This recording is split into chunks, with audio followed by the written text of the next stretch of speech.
Good morning, colleagues. Today is December 20th, and it is 8 a.m., and I hereby call the Public Safety Committee of Memphis City Council to order. Ms. Crichton, please call the roll. Councilwoman Johnson. Councilman Warren. Present. Chair Logan. Present. Item number 1 is a resolution transferring an allocation of contract construction funds in the amount of $165,380 to Information Technology and Fire Station number 11 renovations, project number FS02008, District 5, Super District 9, sponsored by administration. May I have a motion? And a second? It's been moved by, thank you, Councilman Warren, and seconded by Councilwoman Johnson. If you all would come forward, you all are recognized. If anyone's going to be speaking to this matter, you would give your name and address for the record. Recognize. Stephen Chastain with the Memphis Fire Department, 4413 Garner Place, Bartlett. Thank you. Go right ahead. This $165,000 is going towards the IT needs at Fire Station 11 on Union, 1826 Union. We're doing some renovations on that property. The fiber optic that feeds that station is probably 30 years old, and we've had intermittent issues with receiving calls, emergency calls, 911 calls, stuff like that. Put those to bed before we keep going renovation, but we're also doing some interior work to update the IT needs, that the station just has.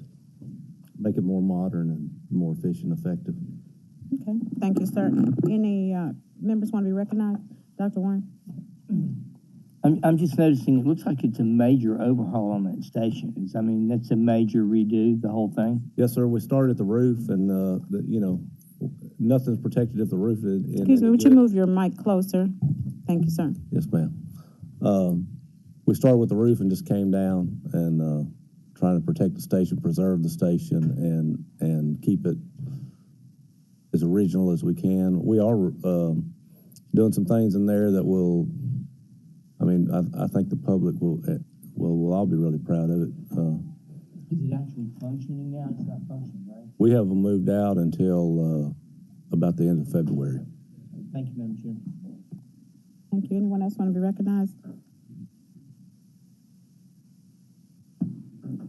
All right, seeing no others that want to be recognized, we'll go to a voice vote. All those in favor? Aye. Any nays? That item passes. Thank you so much. Appreciate it. Item number 2 is a resolution approving certain routes for parades and races and exempting said routes for the notice requirement pursuant to Ordinance 5675, all council districts, sponsored by administration. Request for same night minutes. May I have a motion? So moved. Been moved by Councilman Warren and seconded by Councilwoman Johnson. Chief Sink, you may be recognized. Thank you. Good morning, everyone. These are the early birds here today. Jennifer Singh, Chief Legal Officer, 125 North Main. This is a resolution that we bring annually to the council pursuant to Ordinance 5675. What this does is approve certain routes for races and parades, and by providing this pre-approval, then the organizer does not need to go through the notice process as outlined in the ordinance. All of the races and all the routes that we have presented have been previously approved by this council, with the exception of 3 routes. The routes, which I can provide a copy if needed, are the route that was used by Tresvant High School for their parade in October, the route that was used by Youth Village's 5K, and the route that was used in the Labor Day parade by the Memphis AFL-CIO. Those routes did go through the notice process. They did not receive any objections, so we wanted to include those routes this time. And to clarify, these are just approving the routes. They still have to go through the process of receiving the permit to actually hold the event. Okay, great. Any council members want to be recognized? Any questions? Seeing none, we'll go to a voice vote on this item with same night minutes. All in favor? Aye. Any nays? Seeing none. Thank you very much. This passes. Thank you so much. Item number 3 is a quarterly update on drag racing from MPD requested by Councilman Canali. All right, come right on down and state your name and address, and then you're recognized, sir. All right.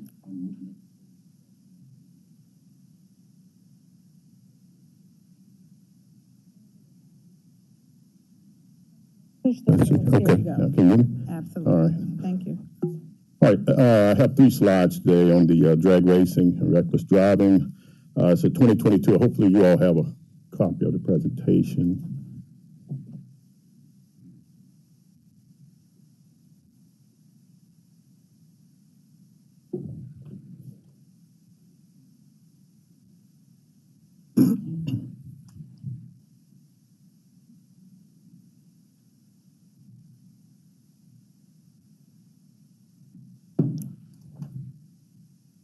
All right. I'm starting on page 2. 2022 and 2021 comparison on charges filed on individuals drag racing in the city of Memphis. We're at 88 for 2022 as of date. And we had last year of 2021, we had 80 drag racing charges filed against individuals. As of reckless driving, we're at 902 for the year, and 810 was filed last year in 2021. We look at a 4-year comparison, and as you see, we are above all the last 3 years in 2022 compared to the 2022. We are above all the 3 years that we've been tracking these drag racers and reckless driving offenses. We see an increase in the charges filed because I think we gave them focus to that, and our officers have been trained a little bit better in identifying and dealing with the issue. We've been giving focus to it. I know you asked a question in the last drag racing meeting about accidents and could we extract that information. It would be extremely difficult to extract. I'm sorry we couldn't do it, but you'd have to do it by case, and it would have to be an eyeball type of pull information from our systems, just not designed for that. I will look at the precincts by precincts. When we look at the drag racing, North Main is the highest precinct charge filed. 149 is their number, their top number, and we're in the 3 digits with that. And that downtown is that North Main station area, and that's where individuals come and they try to, a lot of them come down and share their cars off down there. So we added more officers in our EDU unit, and we started focusing more with dealing with the situation. And of course, we've actually increased the numbers of dealing with and charges filed against individuals with drag racing and reckless driving. Tillman Station is our second highest precinct. That's Mid-City, which is 142. We see them in that summer corridor area. That's where we get a lot of the complaints. We have seen complaints come down on vehicle disturbances, so that's good too this year. But Tillman Station, 142 as the second highest precinct. Mount Mirage at 137 charges filed. Of course, they had the issue of people gathering and grouping. They're similar to that Ridgeway precinct. They got a lot of gatherers in that Winchester area. That's that Hickory Hill area out there. The colonels in the precincts are familiar with where these people hang, where they go, and where they drag, race, and drive recklessly at. So they keep focus, and they're actually adding details. They've done that throughout the last few years, of adding details over time to deal with the situation. Crump Station is at 114. That's the Midtown area. Of course, it's not the baddest area, I would say, but there is enforcement that goes on in those areas that we have to focus on along these corridors of Lamar and places like that. So, with that said, that's my presentation. Are there any questions?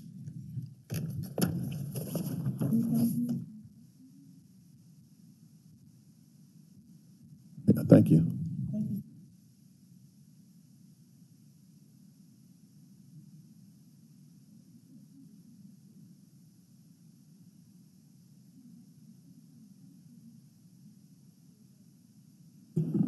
Presentation from MPD on the statistics related to missing persons report, requested by Chairman Jones.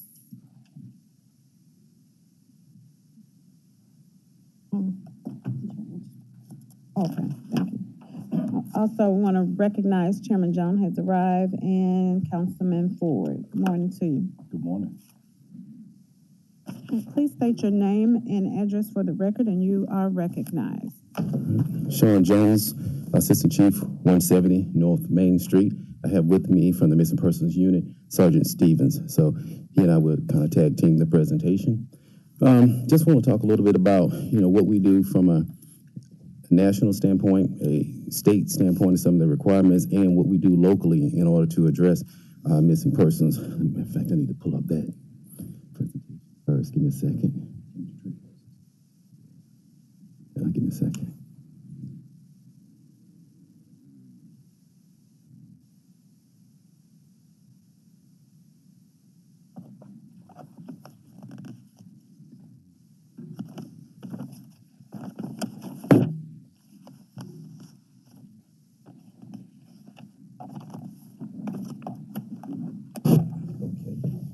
Sorry about that.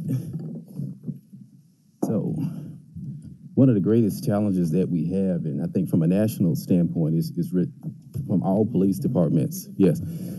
Yeah, so one of the greatest challenges that we have really throughout the nation as it relates to, missing person is just when people go missing, trying to locate them, because typically you may not have enough information to lead you to, where those people are. But nonetheless, each year, more than 600,000 people go missing each year throughout the nation. Fortunately, many of them return home quickly.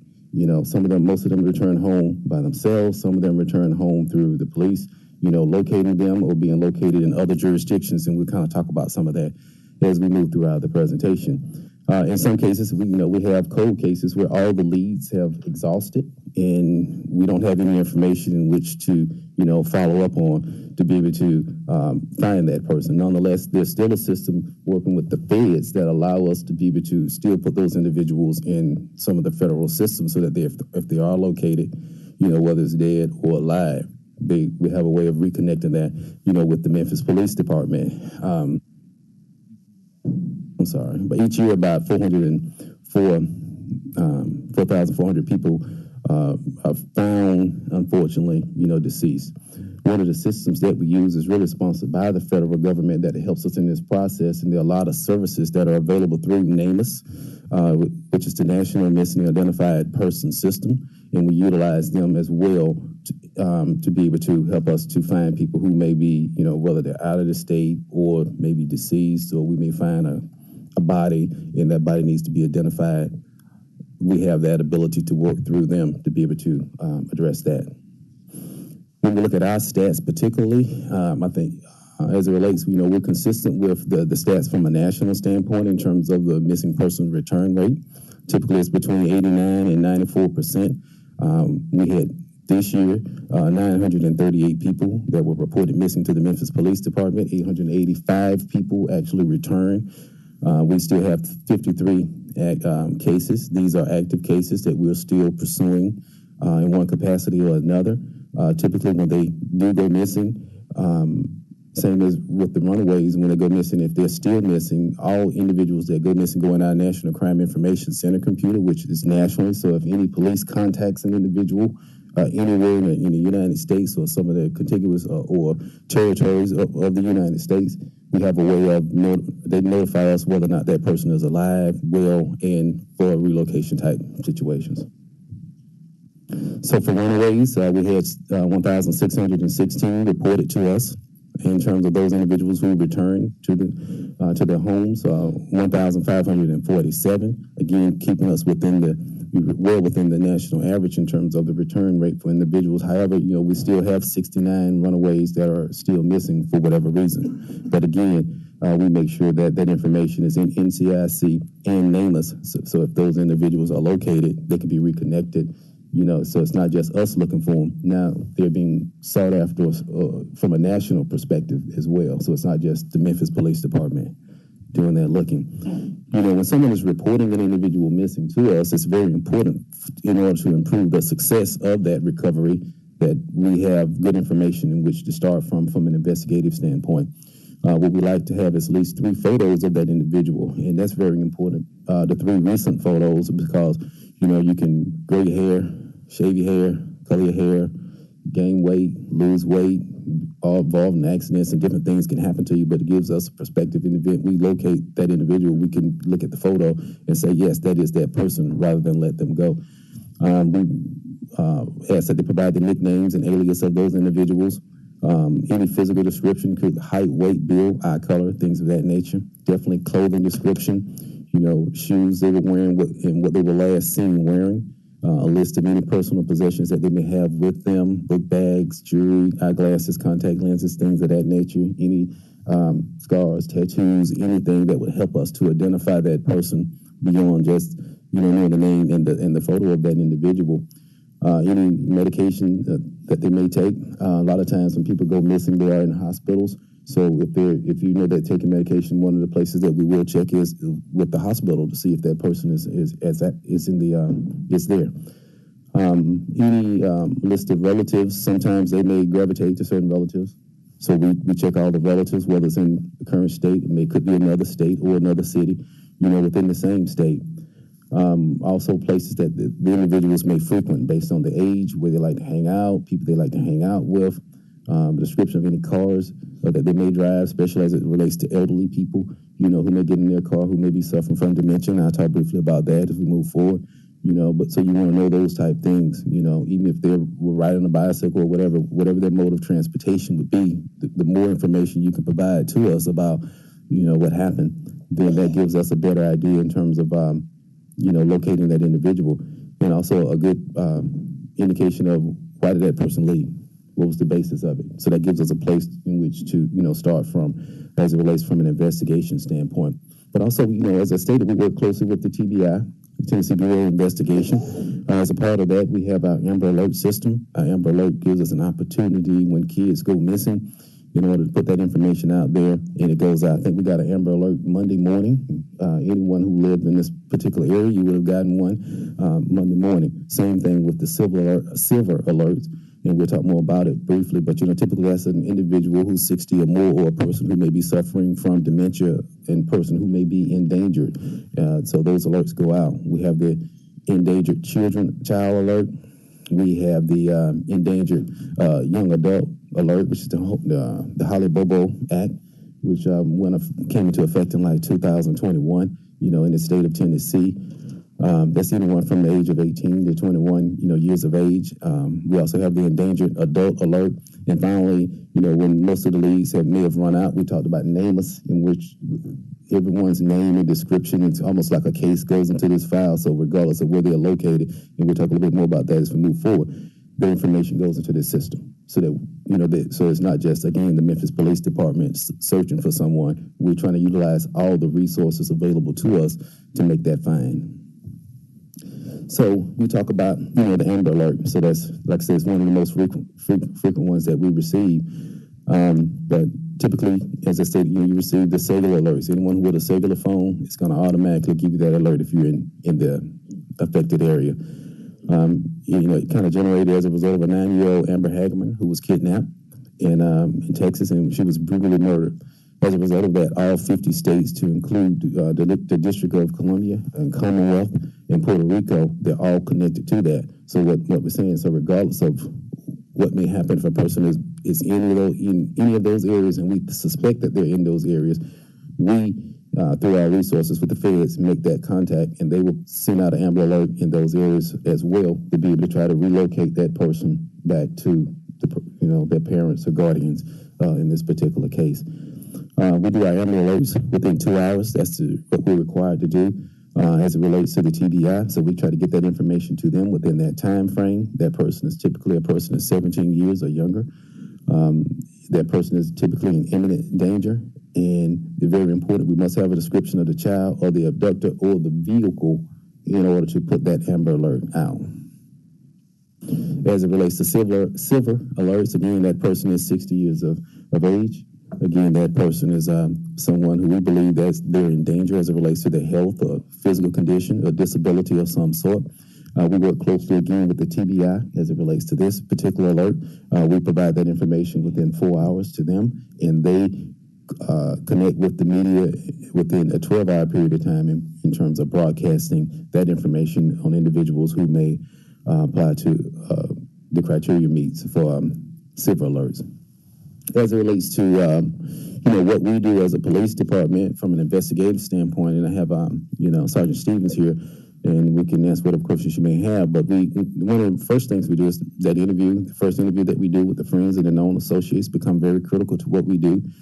Then from that, we contact the hospitals, we contact the morgues, we contact the jail, because a lot of times when people may appear to be missing, they may be in one of those particular locations. So that's one of the first things that we do. If not in any of those locations, we check social media. We search the local area, maybe some ground searches that may take place, in the immediate area, the vicinity, based on who the person is and how far we think that person may have gotten since the time that the person was reported to us as missing. We check their finances. We put out to be on the lookout, which we refer to as a BOLO. And we put that on our website. And I think a lot of times individuals go to our website and they see the BOLOs that we put out on individuals who are missing in our city. And then if we have a particular location where we believe that an individual may be or may still be, we do a search. Typically that search is known as a grid search, where we bring out a number of officers and investigators, and sometimes we bring out, depends on the situation, we bring out our K9, whether it's a cadaver dog or a tracking dog, to assist us in trying to identify whether or not the person is dead or alive based on what we believe the situation may be in the unique situations. We also have drones. We utilize our drones in areas, or our helicopters in areas that are not easily navigated, by foot for the most part, but it gives us the ability to be able to still get a overview from above to determine whether or not the person is there, utilizing some of the technology and that equipment, such as FLIR, heat sensing. So if a person is recently missing, maybe suffering from dementia, something like that, wandered away, we're able to, find them, utilizing that technology. We also have conversations and meetings with our Internet Crimes Against Children, which kind of works more with the Homeland Security for missing persons. We're typically, in that particular situation, you're talking about like human trafficking type situations that it could be. So, so it's a myriad of possibilities that could be in terms of the people that we may not find. There could be any of a number of circumstances that they may be missing. And finally, again, we put all the information in the NAMA system, which is a system sponsored by the Department of Justice, which is national, so again, if that person is missing, their information is in there. If there's any contact made, they will help contact our investigators and, try to help relocate that individual, whether dead or alive, back to us, the authorities. And that's all I have. Any questions? Thank you, Chief Jones. We appreciate it. Chairman Warren Jones, you want to be recognized? Yes, good morning. Thank you for the report. Yes, sir. Colleagues, I asked for this report a couple of weeks ago. It may have been, probably a couple of weeks ago. It's just a news story talking about some missing young people. And what I wanted to do is just get an overview of this. And I'm looking at the data here that's presented on the third page. Right. Missing persons is runaways. Right. This is just this year, but I was wondering when I looked at that, are we seeing any type of trends? Is this 53, is this number higher than usual?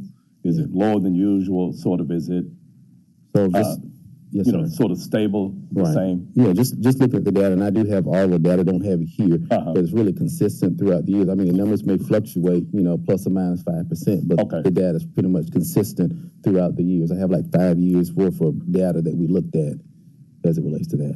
Okay, so we're not seeing any particular upticks or the numbers. For instance, last year we weren't at 27, and now we're at 53, just along those lines. Nothing that's drastic like that. Right, no, sir. Okay, It's not and drastic. then looking at just some clarification here, I see missing persons versus runaways. Would runaways pretty much exclusively be young people as opposed to adults being missing? Right, so the runaways will be the teenagers. Gotcha. Yes, Okay, young okay. people. Yes, sir. Okay, thank you. Thank you, Chairman Jones. Councilman Warren? Yeah, my question was about the definition of runaways and missing persons. Okay. So runaways, by definition, are children that have been reported as running away from their parents. And missing persons, they don't include any runaways. That's anyone that is older. I mean, can you be a missing person and be a younger person? You can, yes. So how do you? But on the majority, runaways are considered 17 and younger. I mean, but do you have to have a family report? Okay, this person ran away. I mean, how do You you? don't necessarily have to have a family member that reports a runaway missing, but 9 times out of 10, it is a family member Yeah, so I or guess. caregiver, a guardian. I guess, just didn't see how you could always determine whether that missing child was abducted or they ran away. And how do you make that decision? 9 times out of 10, we rely on the information given to us by the complainant on the report. It's either going to be a parent, a guardian. Sometimes if that child is a ward of DCS, we will rely on the DCS caseworker.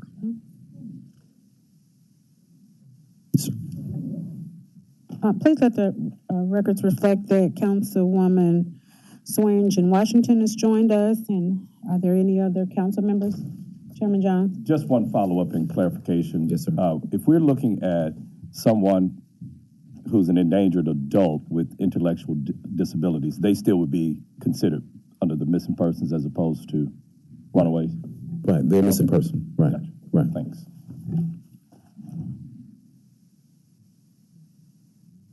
Also, let the record reflect that Councilman Carlisle has joined us.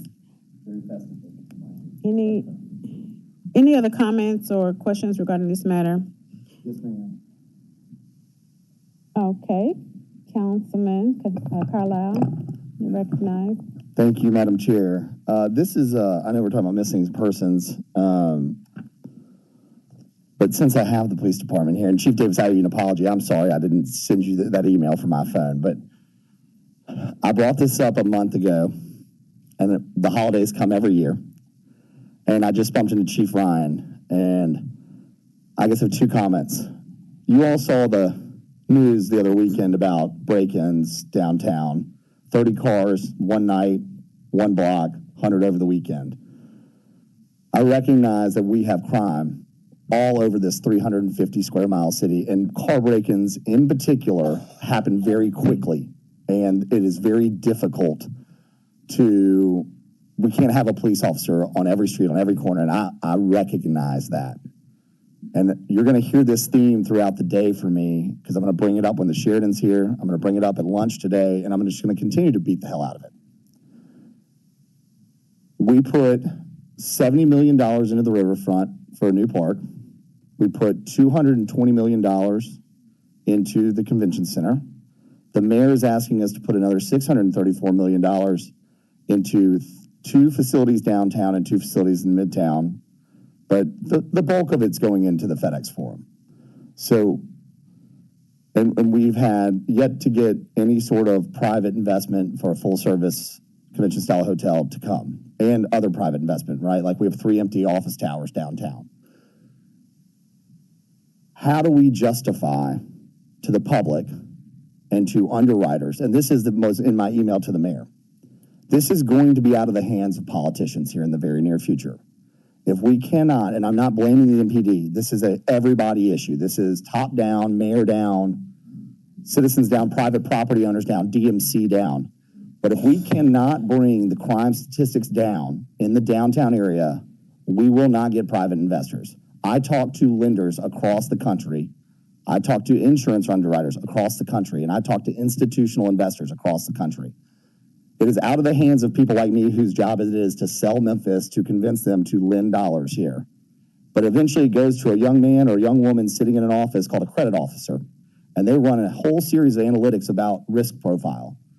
And at some point, we are going to tip the scale on whether or not Memphis is bankable. And we won't have the option for private investment. And so, Chief Crow, I appreciate your response. I appreciate Paul Young's response. I really do. I was dismayed that the mayor and the chief operating officer of the city did not respond to my email. And it was a very polite email. It wasn't complaining. I threw out a couple suggestions, offered to sit down and discuss, and look forward to it. And so, I'll address it later with the mayor's team. But I signed it as a sitting city council member. But I was very dismayed that after a week, I have yet to hear a response from the mayor. I see his weekly newsletters, but I didn't get an email back. And this is becoming a dire situation. And colleagues, I truly understand that every one of us, and you all have districts in your home neighborhoods. I do.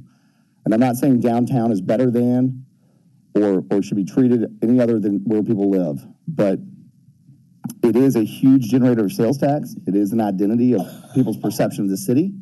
And we're going to be asked to bet a whole lot of money on the future of it.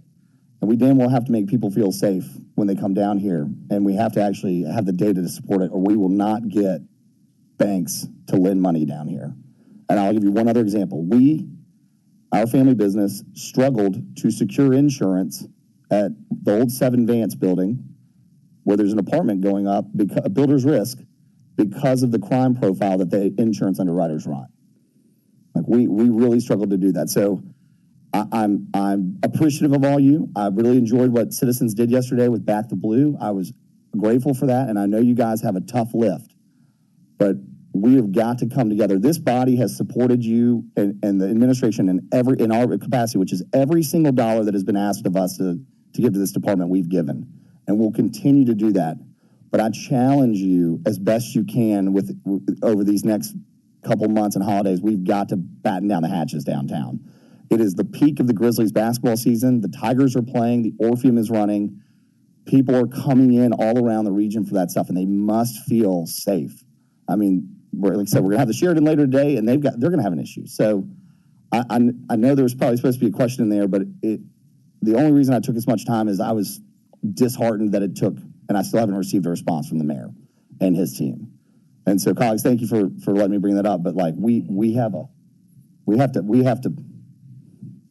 to get this stuff under control. So thank you for that. Thank you, Chair.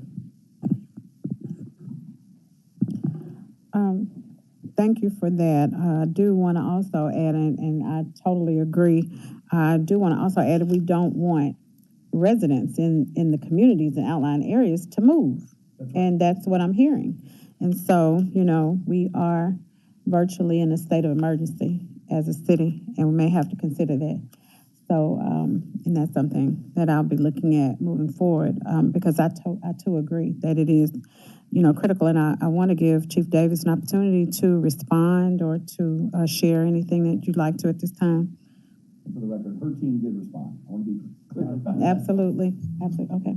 And following you, Chief Davis, we'll then allow Councilman Warren to comment. Good morning. C.J. Davis, Chief of Police, 170 North Main Street. Councilmember, you haven't said anything that we haven't discussed already about our downtown space. And many times we speak to our officers and our colonel who works really hard downtown. We've probably got one of the better colonels in the downtown space who has done a lot to try to maximize the manpower that he does have. We added officers in the downtown space. We've reduced reckless driving in the downtown space. Of course, we still have issues to deal with. We have juveniles that are still out at night breaking in cars. And that's an area that I don't think anybody has come up with an answer to, besides the fact that we plan to continue to increase our visibility.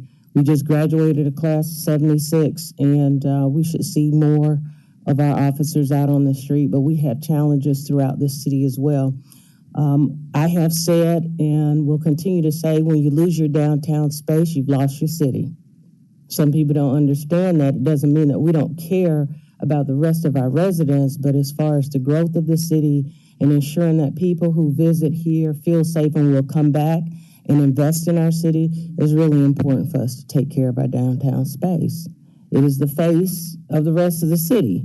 So we are very concerned. We should have more motorcycle officers in our downtown space. We should have mounted patrol in our downtown space. And until we can ramp up and have more visibility, and also work with our court systems on how do we deal with young people that are 10 and 11 years old that break in cars, and they continue to break in cars the next day. So our officers continue to work on this issue, but you're absolutely right. It's a problem that we all have to address, and the systems that are in place are currently not working for us. So we are committed. I am committed to continue to shift resources and work with other partners and other stakeholders with lighting and all the other issues that we've been talking about in downtown. We would hope to see our sports teams bring visitors to our city and feel safe in our city and be excited about it. But we have some gaps. And the problem can't just rest on the Memphis Police Department. I take responsibility of the resources that I do have, and I ensure that they are here, they are responsive, and that we do what we can for the city. But we encourage everybody to take their role in how we make Memphis a safer place. Thank you for giving me an opportunity to respond to that. So, Councilman Warren. I just wonder, what sort of undercover officer presence do we have downtown where we've got officers who are not in uniform actually patrolling areas? And is that something that can help? And then legislatively, I don't know if there's a way that you can legislate parental responsibility for children that are out with weapons, to where you actually arrest the parents for not taking their control of their children. I mean, is there a way we could actually write a law that allows us to throw the parent in jail if they're not taking care of their child and they're letting kids run around with guns? Well, I think our legislators and, other individuals in the administration are working with our state legislators as well on just a myriad of approaches. That has been one of the recommendations, ideas, and also to ensure that our juvenile system is not a revolving door system, that there has to be follow-up, there has to be sustainability when we take an 11-year-old off the street for committing a violent crime, and then we have that 11-year-old in our arms again 2 days later. So we're working with the juvenile courts, but currently I don't have an understanding myself of what that process is as far as how do we house and make sure that young person isn't back out on the street. But to your point, I think there's some opportunities for us to explore all of those avenues, because there has to be, a line drawn in the sand at some point. And we're working overtime, and our officers get very frustrated when they see the same person that they've arrested. Because you're still just as dead if you're shot by an 11-year-old if you're shot by an 18-year-old. It doesn't matter. Doesn't make any difference. No, it okay. doesn't. So I mean, it's like one of these things that I know people are concerned about, and I don't have the answer either, other than I think that we're going to have to, as a community, come up with some different plan. Yeah. Well, and as I said, in January, we have a strategy planning session in the Memphis Police Department on what our approach is going to be as it relates to various trends, the strategies that we plan to take. And once we have that meeting, we will be addressing some of the areas that we need staffing, as opposed to having a cookie cutter approach about staffing throughout the city, ensuring that our staffing levels are where they need to be according to where the problems are, where the data says that we need more officers. Everything from having foot beats downtown, and in order to have a foot beat downtown, you have to have more officers, but not just on Beale Street, but throughout the downtown space. We all have traveled and visited cities where you see a police officer on every corner. It's hard to commit crimes when you have more officers, and I know sometimes folks don't want to pay for more officers, but that visibility makes a difference. It's a visible deterrent. Yeah. And so as we continue to recruit, we'll continue to address, our resource issues and ensure that we deploy staff where we need them the most. One of the things that I'm wondering, just looking at the business community downtown, I know we can't, it's really hard to make the grade to become a police officer. But, what about working with the business community to hire more private security that don't have to have the same degree of training, et cetera, just to get more visibility? Is that something that has been discussed with the chamber, or is a way to do this? And I think, and I'm sure the staff can probably help, they do have some auxiliary security in the downtown space, probably not near as much as we should have. finding security companies has been a challenge, even for our own city hall here.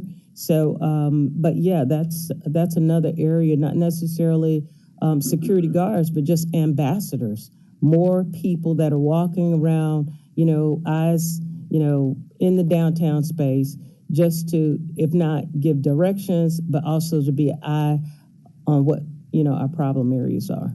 Thank you, Chief. Thank you. Councilman Colon. Thank you. I did want to be, that's a great point, Dr. Warren, and for Chief Davis. I do want to be fair. Paul Young did respond to my email almost right away, and I appreciated that. His comments were, they're aware of the crime. They're working on increasing 3 overnight shifts of the Blue Suede Brigade team to roving security. Unfortunately, that won't begin until January. So again, like guys, the holidays come every year. But that's we call the Blue Suede Brigade, but that's a nice way of saying private security, especially at that nighttime level. But I agree with Dr. Warren, and I'm not trying to step on the MPD's toes, the Shelby County Sheriff's toes, because I know they provide auxiliary support sometimes on major weekends. But I recognize we need commissioned officers to sit on a publicly owned street, although it's managed by the DMC. But if the DMC has to look at auxiliary private security for certain hours so that other officers can go up and down Second Avenue a couple times a night, I mean, that's the stuff we have to figure out how to mesh that in together. Look, I know those guys like hanging out and chatting, and it's a good gig as long as a scaffolding doesn't fall or somebody doesn't fire a gun off. Like, it's a good gig. And I know that the morale of having to run around downtown while you're already working overtime is not solid. But we whatever it takes. I mean, if I have to bring donuts to them myself on the weekends, I'm happy to do that.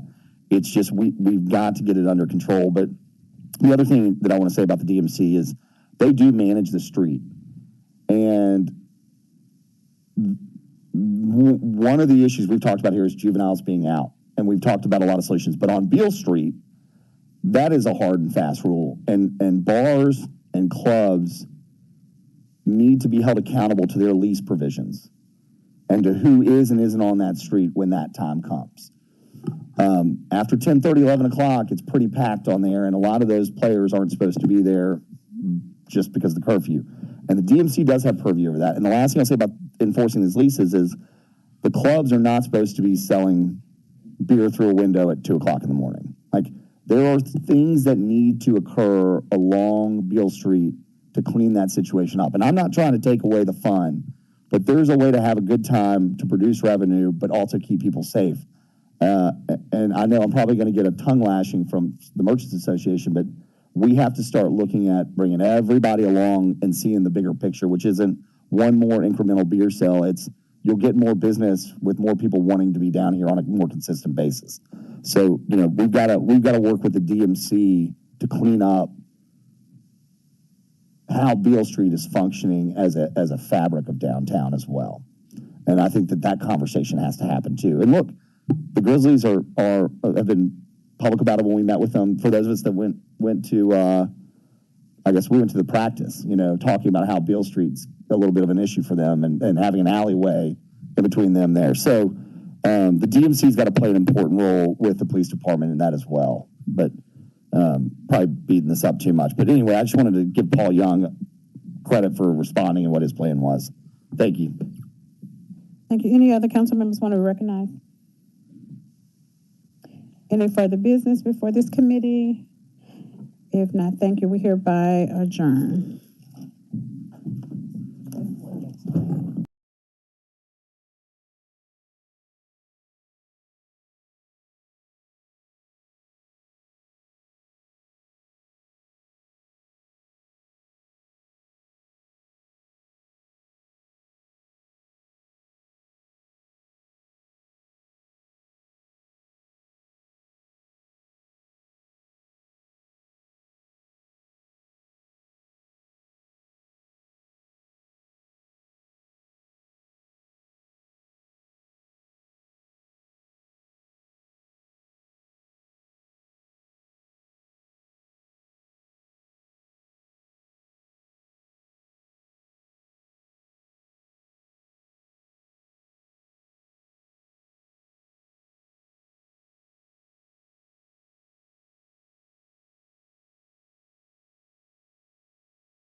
It's now 8:46. I'd like to call the Parks and Environment Committee to order. Ms. Crichton, could you please call the roll?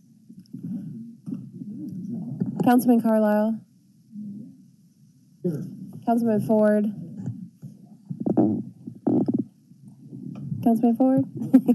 Councilwoman Logan. Councilwoman Swearingen Washington. And Chair Warren. Present. Colleagues, we have one item on the agenda. It's a resolution to allocate and appropriate $350,000 from the CIP budget for a playground at Mitchell Community Center. This is District 6, Super District 8, sponsored by Councilman Ford. Councilman Ford, you care to comment on this? If you, and let's get a motion and a second. I'd like to move it. Moved by Ford, seconded by Jones and Swearingen Washington. Okay, and Logan, everybody. Okay, Councilman Ford, go ahead. Good, thank you, Chair. This is actually a joint resolution because the county has put their part in also. This is something we've been working on ever since 2021. If anyone knows, y'all may remember the old clinic that used to be right there at Mitchell High School. It was torn down, and we wanted to try to redo that for the neighborhood. The county has put half in, and then we're supposed to put the other part in. They gave $500,000, and this here's to complete it, and then we want to try to take it out of what that budget to $22.6 million. That's what we're trying to do today. Councilman Ford, question. Is this in the same park that's just beyond Mitchell High School, or is it in a different spot? No, different spot. Okay, this is where the Mitchell High School is. Used to be a clinic. You ought to know about that clinic. It used to be there years ago. Very nice clinic. But the clinic actually, with the asbestos, everything else, we had to tear that down, you know, for the neighborhood. It was really just an eyesore. But, I mean, it is gone, and this is really to try to improve that area that's next to the school. It'll help the school and all. The one that you're talking about is beyond it, and that's Weaver Park. Yes. Different park. All right. And we wouldn't want to expand the Weaver Park thing because there's not enough room there, so this is just an additional park. Actually, this is more for the neighborhood, not for the park people. This is for the neighborhood. Yep, and the community center that's right there. Very good. Any other questions? All those in favor, please say aye. Aye. Chair is aye. Any nays? And as that passes and goes downstairs with the favorable. Also, I want to know, not only myself, but Councilman Carlisle, we all work together on all of these different things. And just for everybody's fact, I'm not just trying to work with the city. I'm trying to go across the street and let them be part of anything that we do because, hey, we live in the city, but we pay the county tax just like, hey, we pay 2 where they pay 1, so they need to be part of everything that we kind of try to do nowadays, okay? So that's why, hey, I went to them first and made sure that they were able to give us some money and then for us to finish up, okay? Thank you. Do you need same night minutes for that? It's really up to y'all. I mean, we can. I'd like to have same night minutes. Let's finish this. Okay, so we'll add that with same night minutes without objection. Okay. Any other business before the Parks and Environment Committee? If not, we're adjourned.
right. On my sheet, it's just got Economic Development Committee, which is wrong. So we can start it all the way. We got one item. Call the roll for me. Councilman Jones? Here. Councilman Morgan? Here. Councilman Carlisle? Councilwoman Logan? Councilwoman Swearingen Washington? Councilman Warren?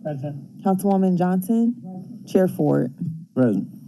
Okay, we got one item, that's the discussion and creation of the Sheraton Hotel Tourism Development Zone surcharge. All council districts requested by the Economic Development Committee. Who do we have here representing?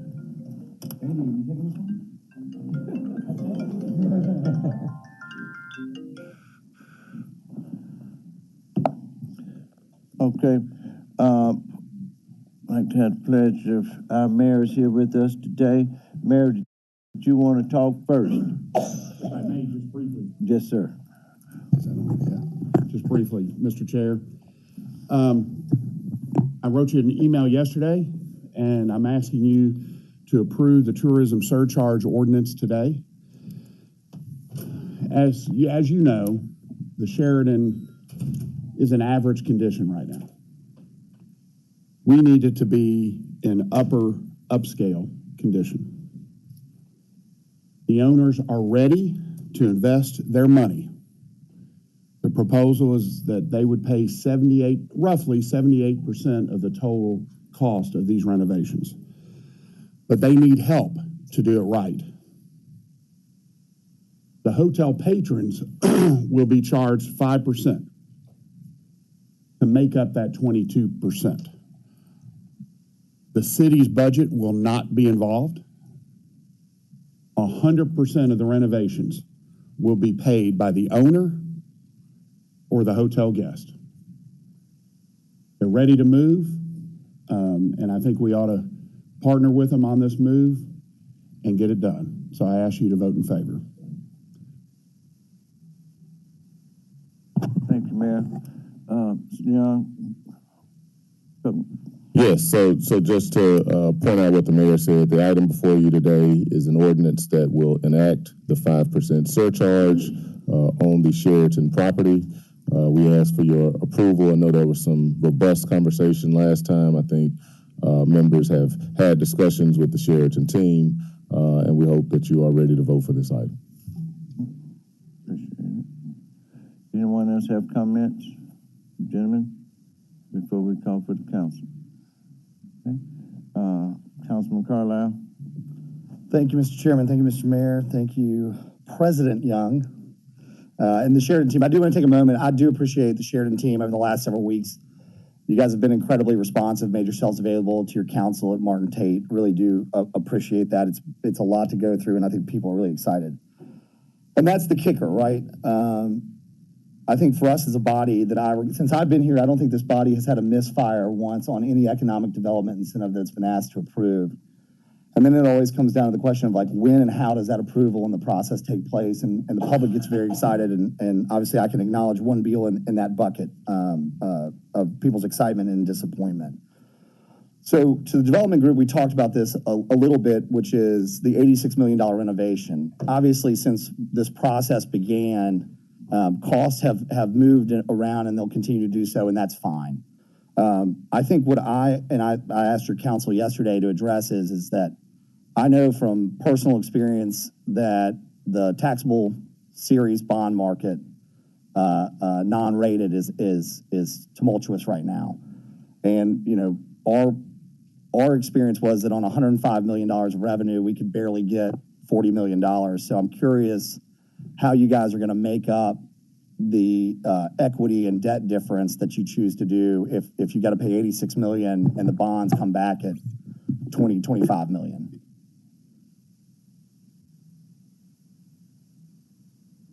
And as you're walking up, I'll say, here's why. We want to support this project, or at least I do. We just want to make sure that the public gets what they expect they're going to get out of it. Because there's a lot of pride about downtown and the convention center.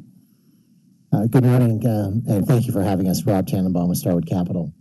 You know, over the last 6 months, there's been an unprecedented shift in in the global debt markets, including a historic rise of interest rates. Once we have the surcharge secured, we're going to be going out to explore all financing options to us, including using our internal global capital markets team, who oversee $80 billion a year in financings, as well as going out to the third-party specialists in the muni bond financing. And so we'll know more after we go out to the marketplace. So I understand things change, and I'll ask it in a way that I'm not trying to slam you down, but for the public, I'm going to use the word commit, but I'll let you figure out a way to give yourself some room. But I guess, is it fair to say that your capital markets team, your asset management team is prepared to figure out a way forward to ensure that the renovations that are proposed within a deviation are what the people of Memphis can expect should you receive the surcharge? Yes, we're very focused on this design program. All right, thank you. So I guess real quick, I do want to ask a couple questions in council's letter. You mentioned the bond markets, and obviously, as you said, we've entered unprecedented times. I guess I'll direct this to President Young. In April of 14, Hotel Memphis submitted their incentive request to the CCRFC, and they were denied twice and delayed once, which probably could have potentially cost them several $1 million in the bond market as rates slide. What was the reason for the delay? April 14th from council, and we'll submit this in the record tonight. April 14th, 2022, Hotel Memphis submits its incentive request to CCRFC. April 25th, 2022, CCRFC denies Hotel Memphis's request for a May CCRFC board hearing. June 2nd, same issue. September 13th, 2022, CCRFC delays hearing Hotel Memphis's request for incentives. October 11th, board approves Hotel Memphis's request for incentives. And I heard the mayor's comments about they're ready to move. It sounds like they were ready to move in the first quarter of this year or second quarter. We wanted to make sure that we fully understood the request. I think that April when we had a follow-up meeting with the mayor after that. And so there were a series of dialogues and conversations that we held to make sure that we fully understand what was being requested. We had a pilot and the surcharge that were being requested. We had to make sure that we understood what the commitments that we were making as we were looking at a 30-year pilot, which is not a traditional request that we typically see. And so it took some time for us to review that. And the time between October and getting to here, I'll take the blame for that. I had a loss in the family, and so I wasn't able to get that item on the November agenda. I can understand that, and I understand the time necessary to review, but taking, 1, 2, 3, 4, 5, almost 6 months, a half year, to understand a surcharge that had been approved for 4 other projects and a 30-year pilot, which is not even a part of this issue, is but a lot for CCRFC, it is. Yeah. It is. Both of them were an item for CCRFC. We weren't going to bring the surcharge before we bring the pilot. We had to bring them together. I can appreciate that for your board, but we approved a pilot, or we approved a 5% surcharge for the Peabody without a pilot. Because they didn't ask for one. Right, but why couldn't they have come separately? Because for CCRFC, it would be confusion if we're bringing 2 items for the same project in this complicated environment. Like, it just wouldn't have made sense, in my opinion. So that was my professional judgment that we should bring this item to our board as a package and not, prolong the process. When did Hotel Memphis begin conversations with CCRFC about the potential of a pilot and a surcharge?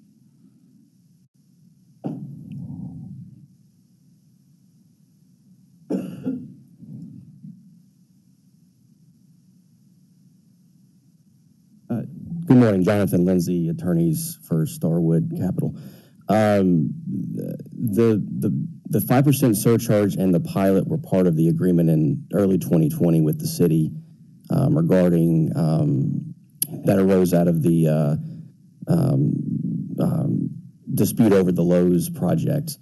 When the CCRFC, when your board approved the transfer of the city's interest to the pilot lease in March of 2020. The global pandemic struck the very next week, so everyone's pencils were put down at that point.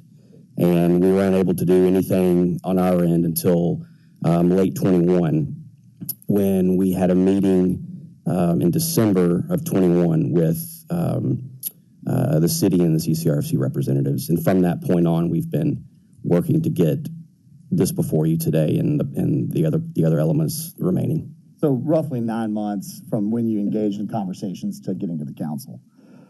So let's say we approve, and I think at this point I'm supportive of anything that we can do, like the mayor said, to renovate the hotel in order for the convention center to have its best opportunity, and certainly supportive of a tower for 300 rooms.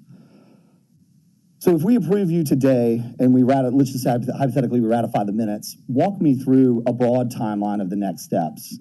You'll begin working with Mr. McLaren and the city's chief legal officer to get your bond documents together, your underwriting. How long will that process take? Certainly. So our timeline is upon approval of the tax surcharge to go out to the markets for financing. In that time period, we'll also be engaging with our designers and architects. Our goal is to start in the renovation in the fourth quarter of 2023. It'll take 18 months to finalize. During the 18 months of renovation work, the hotel will remain open. Everything will be done in stages. So, for example, if the restaurant is closed, we would be moving the restaurant to one of the ballrooms while that's being renovated. For example, and then with regards to the guest rooms, we'd have, say, for example, the top 2 floors being renovated. Then we'd have a buffer floor on the floor below it, and then we just simultaneously work our way down through the hotel as we finish renovation work. And while today's purview, to be clear, is specifically to the surcharge and not the new tower, you're roughly some period, even if you're running parallel paths, you're roughly some period between the end of 2025 and maybe the beginning of 26 to complete the full renovation. Did I say that right? Did I get that timing right? Backwards half. So halfway. So 18 months. 18 months. You're 2025, 26. No, middle of 25. Middle of 25, best case scenario. So middle of 25 to get your entire existing property back online and up. And then I assume before you're willing to move forward on a tower, you'd like to see the performance of those rooms. It'll be a combination of not just performance at the hotel, but also market as well. So when we consider investment in a larger scale property, we always look at what are the market statistics. Your competitive set, exactly. Right? What's the demand coming in? How the citywide activity, and we look at the market as a whole. Well, I would certainly expect you guys to be a lift. I guess my point is, so you wouldn't probably begin spending real dollars on schematic and design, et cetera, for a new tower until maybe as you're starting to see performance metrics in. I mean, it could be as early as those rooms coming online and seeing the lift, but it's possible that it could be 2025, middle of 25 before, or even a little bit later before you go to design a new tower. Most likely, yes. As we think about the market as a whole, we really, the STR and CoStar project market demand to come back to 2019 levels by 2025. So we'll be analyzing the market on a consistent basis. Completely understand that. It seems like a very prudent move. So as you're doing that, it would take you probably 9 to 18 months potentially to design the new tower, get permitted, get ready to go. So that's another 2 years, then 2 years of construction to get it built and online. So we're talking 5, 6, 7 years before even we could see a new tower for Memphis. And so I guess my question is while you guys are renovating, and that's important, what's the plan for large full-scale hotels in the next 8 to 10 years?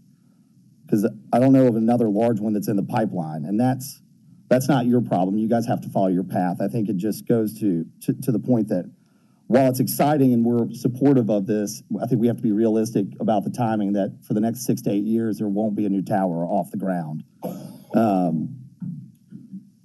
And again, I understand that. I hope you guys are a big lift because I see the competitive set all the time. And hotels are performing. It's just we want to lift that marketplace, and you guys will be a huge piece of that because we do very well on the weekends. It's that Sunday through Thursday traffic that we're really trying to capture because we don't have as many daytime businesses that are down here that people will come for client meetings, et cetera.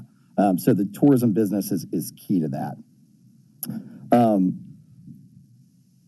I'll conclude by saying this. We discussed crime downtown earlier, and I really appreciate C.J. Davis's response. I know they're working on it. I know that is an issue for you guys. I saw the break-ins downtown. And you have this body's full commitment that we will do everything in our power to try and continue to support. Mr. Young, I also gave you credit too as well, because I know it's something that's on your team's list for trying to figure out, more dynamic approaches. So just know that we understand, and we with the administration are doing everything we can to figure out how to protect these assets and these investments. I'm very supportive of the 5%. I really appreciate your team's willingness to reach out, to have candid conversations, to inform us of what your plans are. And I appreciate your commitment that if the debt proceeds fall short, or at least the public financing piece, that you guys are willing to go into your capital funds and to your partners and deliver the product that's been demonstrated here in your renders. So I'll be supporting your surcharge, but really appreciate the slog. I get it. So with that, Chairman, I'll yield the floor. Thank you, Mr. Chair. I'm supportive of this project today. Thank you all for the time you spent on it. So questions more for the administration. And I think historically there's been a reluctance to support 30-year pilots, but they are needed for certain economic development. Just in order to set expectations, at least for the next 13 months, in terms of economic development in the DMC footprint, what was the make or break point for y'all in terms of approving a 30-year pilot here, but not in other places where they've been turned down or there's been resistance or reluctance in other spots? But this was qualifying. Is it simply the convention center? Yeah, I think it's the $200 million investment that we've made in the convention center. It's the fact that what Carlisle talked about earlier, the fact that we know that we need to have a 300-room tower in downtown Memphis to support the tourism industry. And so it was the importance of that economic development that will come forth as a result of that 30-year pilot. Okay. I mean, I agree economic development is a big part of the key, and I don't think that's isolated to just the convention center. Now, we have a stake in the convention center as the city instead of taxpayers, right, but we have a stake in the entire economic security of downtown as well, and I think that's just as relevant. I wouldn't separate it out from the convention center just because we as a government put cash and debt into it. So thank you, Mr. Chair. That was my only issue. Just want to try to set expectations for what's going to be to come in the next year for other projects.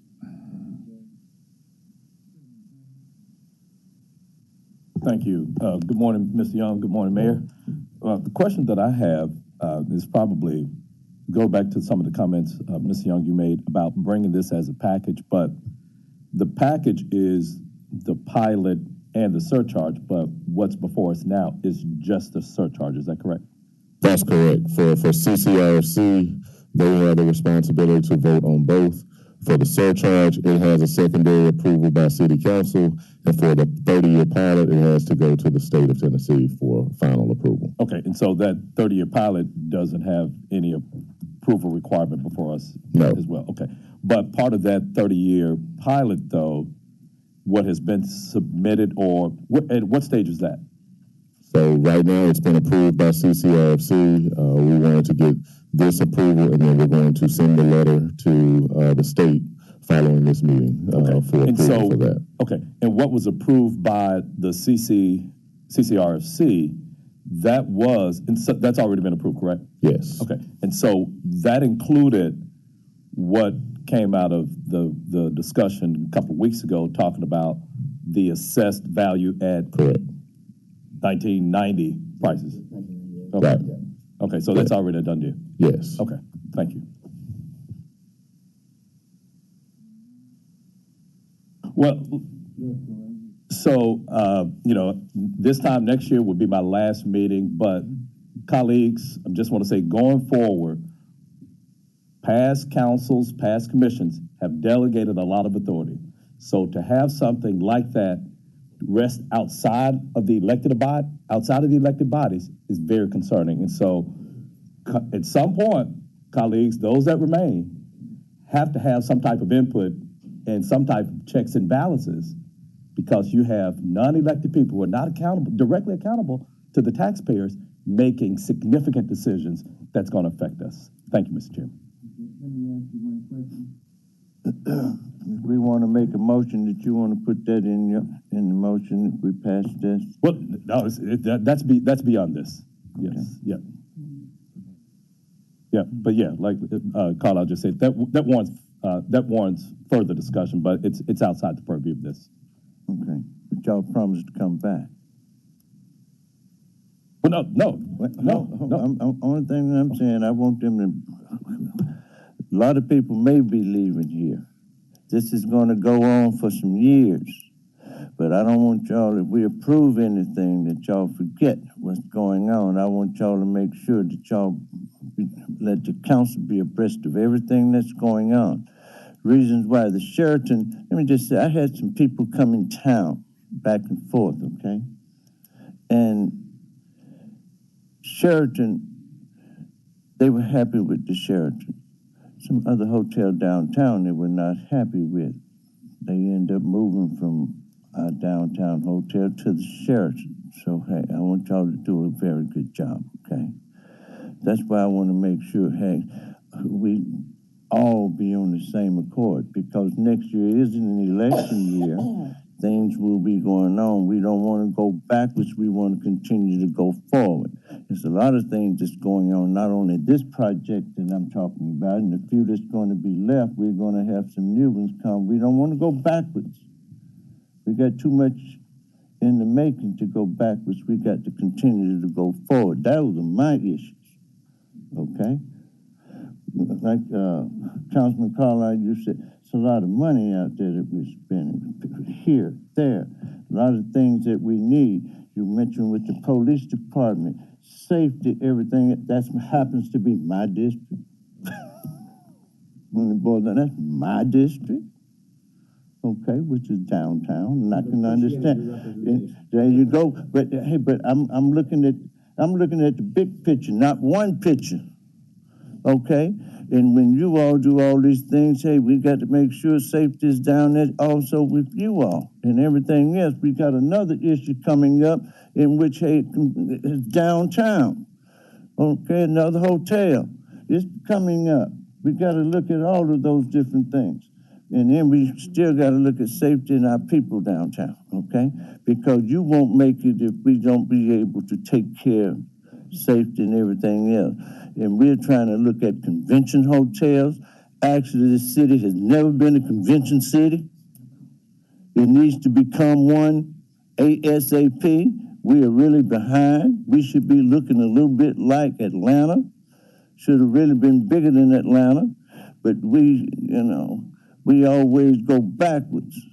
Usually, and I'm going to say this, people can get mad all they want. You got 5 people in this city holds us back. They need to come off of it, okay? Everybody can get a piece of the pie, okay? And we can move this city forward. Give y'all a real good typical example. I went to a service, one of my mamas. I got a lot of mamas, y'all, okay? Down in there, I got to Holmes Road, Get Well. I started driving. When I hit the Mississippi line, it was a shame what I saw, and I said, all of this should be in the city of Memphis. It was beautiful. Everything, all of the growth, everything else. I said, what has happened to us? It was very disappointing. They got new towns, everything else, as you driving. That was only on Get Well. So just imagine everywhere else. Look what we have missed out on. You know, I may be talking a lot, but you see things. This city has really kind of disappointed a lot of folks.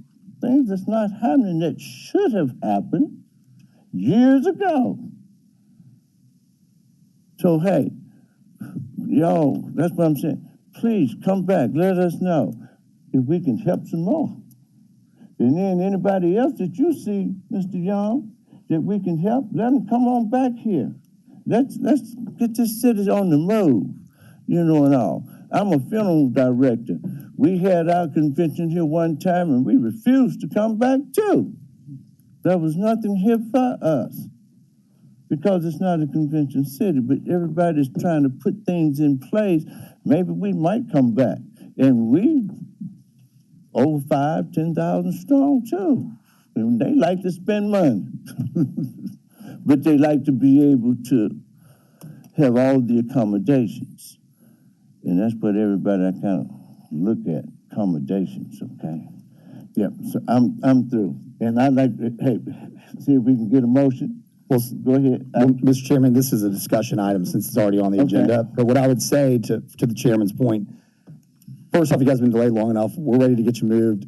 Tonight, or an executive, I'd like to make the request that it be added with same night minutes so they can begin the process. And then if you gentlemen or your asset manager or your management team, what I would suggest is two things. One, please, even if it's via email, keep us posted on your progress, how you guys are going through the bond process. But more importantly, the renovations. I'm happy, and I think the council would be happy to take a field trip over, kind of see the before and then the after. We'd certainly love to be cheerleaders for what you guys are doing. So if you guys could just find a way to give us, I won't call them monthly updates, but once a quarter, a couple times a year, tell us how it's going. I think that would go a long way. And I'll just add that I will, as I come back for updates, I'll include this as a part of our normal updates to the council. And we welcome the opportunity to meet again. Councilwoman Logan. I just wanted to thank you all for the opportunity to come and tour and sit down and discuss and kind of make certain that we had the council members had clarity one-on-one. We're able to see everything, and I'm looking forward to the renovations and all that you're going to bring to the city. Coming off of the interstate right there, to be able to see all of that. It's on, but to see all of the newness and have it mirror the convention center is going to be great. I know there may be some kinks to work out, but all in all, we need this. And so we'll be praying for your success and in turn the success of the city. Thank you. Okay, let the record show also that Councilwoman Easter Thomas has joined us, okay? Yeah. But I just want to say, be a good partner to the city of Memphis and be a good servant to the public here in Memphis. I want to say one other good thing about hotels.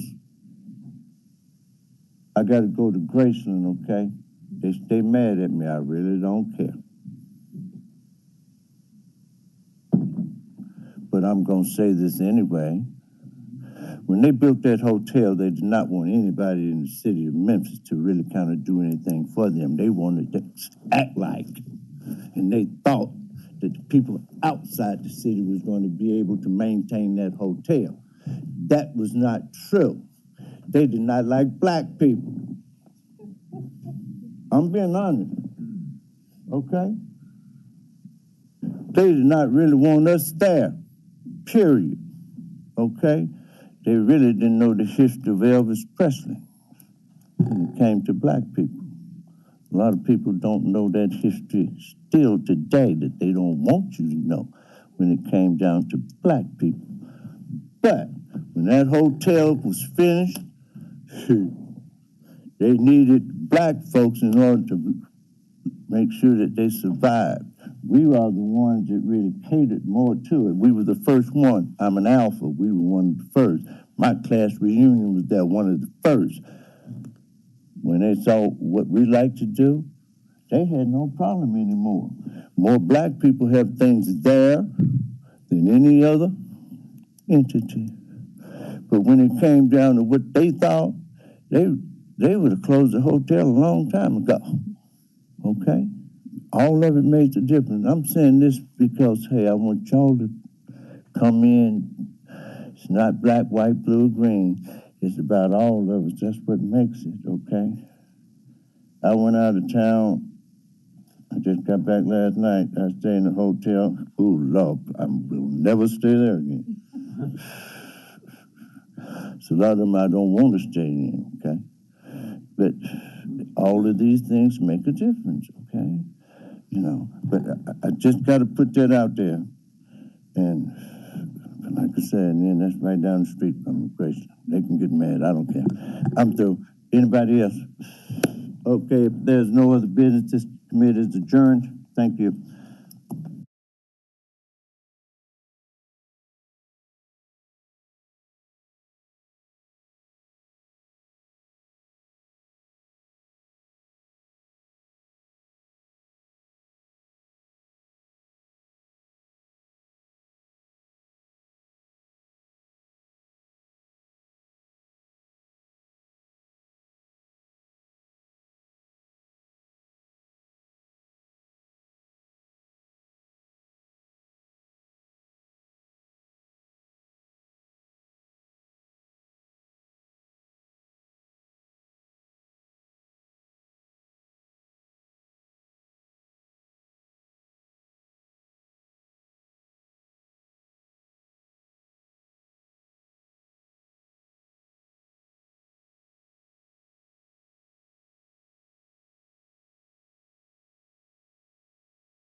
I'm sorry. Good morning, colleagues. Today is December 20th, and it is 9:36 a.m., and I hereby call the the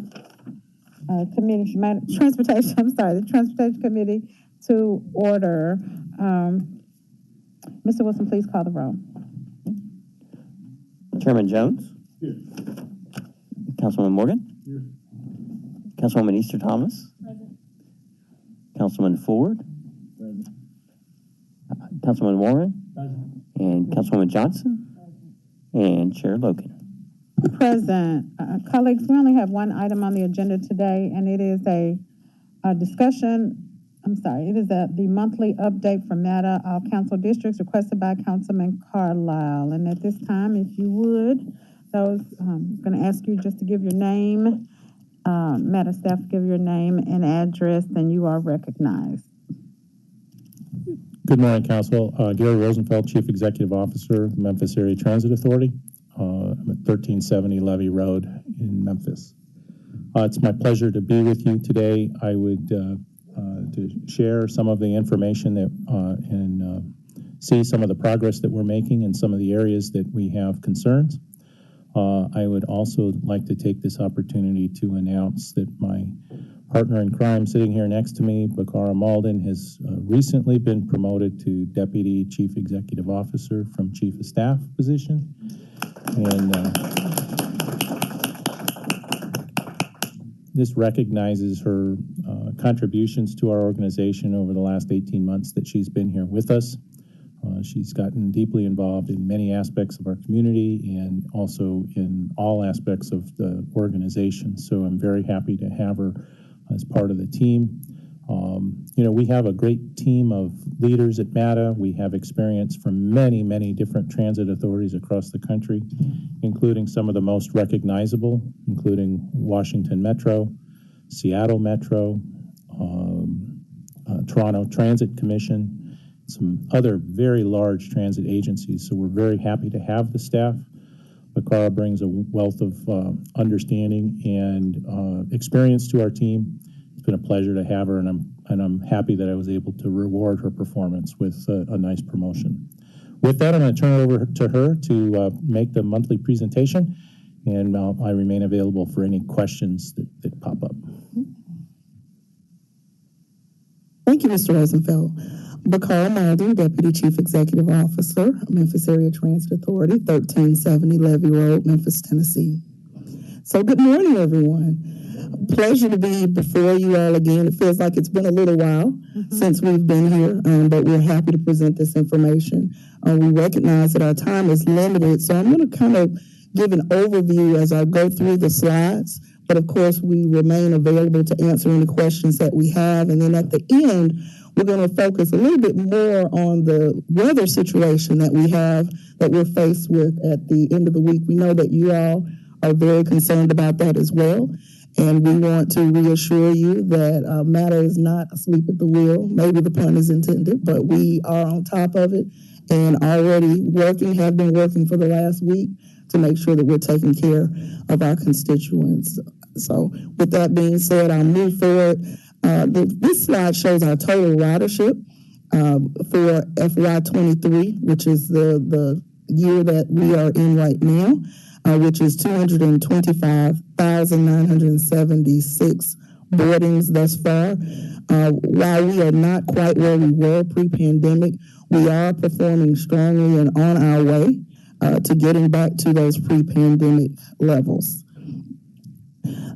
Our ridership rankings continue to remain strong, with really the top three are kind of interchangeable between the 42 Crosstown, 36 Lamar, and 50 Poplar. If you recall, those three, generally, it's going to be one of those three in the top spot. This, for the month of November, was the 42 Crosstown that had the highest number of boardings at over 22,000 boardings. And of course, our lower performing routes, of course, was the 16th, which is the Southeast Circular, 34 Central and Walnut Grove, and then the 37 Perkins. So we continue to track our boardings for all of our routes. And of course, we continue to do what we can to encourage strong performance on all of our routes.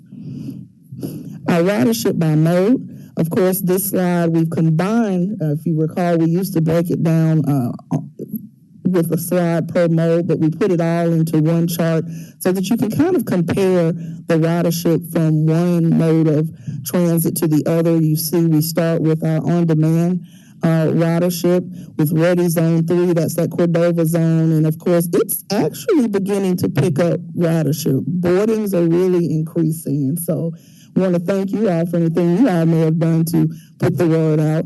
I know Councilwoman Logan, you've talked specifically about that, and so we are beginning to see more boardings in that area, and we're looking forward to even more boardings over the next year in that area. And of course, Ready Zone 2 is 1,634. Groove, which, serves the New Chicago area, the downtown area, the medical district, that is 6,921. And then Ready Zone 1 just continues to be off the charts. We have had tremendous success in that zone with over 8,000 boardings for the month of November.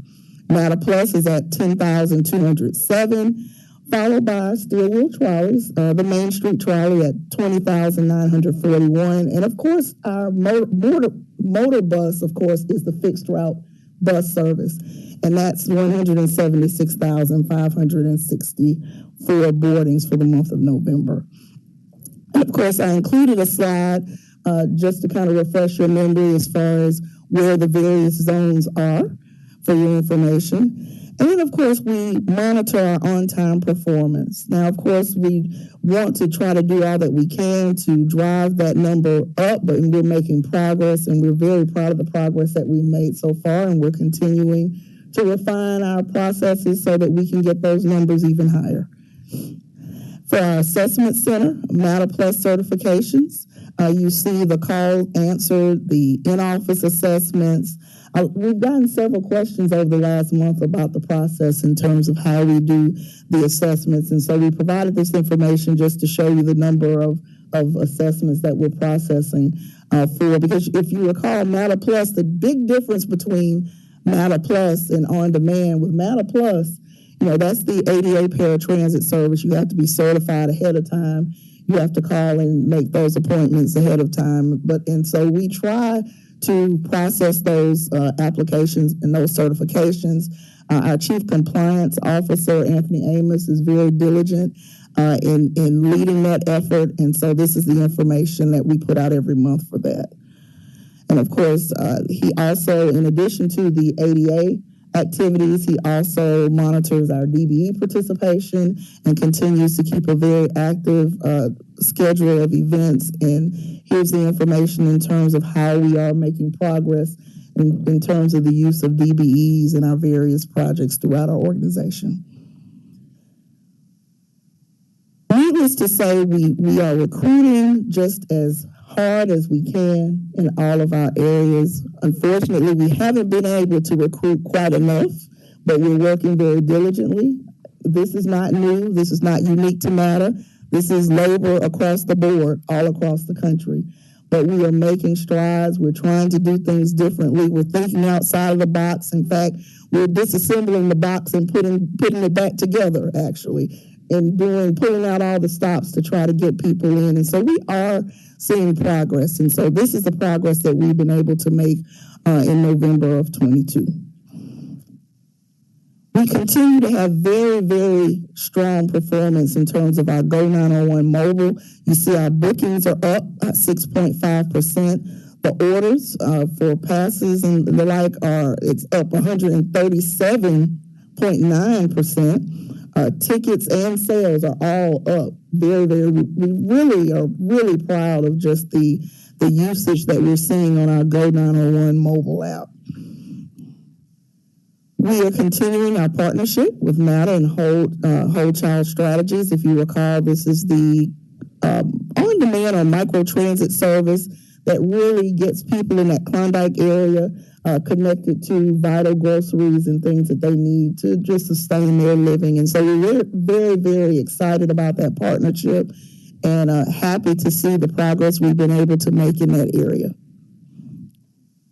With our communications, you'll see our social media reach, the number of Facebook page reaches, visits, Our Ride Matter Twitter impressions, I think our highest one, our public information officer, was recognized in the top 40 under 40. And so that was one of our most shared posts. And so, of course, we're very proud of her as well. That's Miss Mia Harvey. For the digital marketing update, our coverage was covered by a total of 5 media stations with a combined local viewership of almost 67,000 people. And that's a total at equivalency of a little over $4 million. 4,000, I'm sorry. Wish it was $4 million. $4,000. And in our digital marketing update, we've had 39,013 website visits.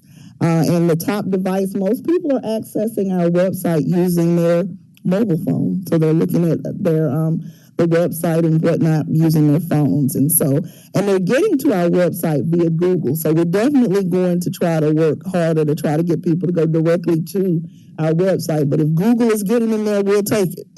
And so we're happy to see that. And so Matter Tracker, if you recall, that's the tool that's on our website that basically answers that age-old question of where's my bus? And so we've had over 19,000 Matter Tracker hits. And so we're really, really pleased about that, considering that's something that we really rolled out very strongly over the last year. For Go 901 Transit, we've had the hits are up by 9%. Also, top devices mobile, and over 9,151 sessions.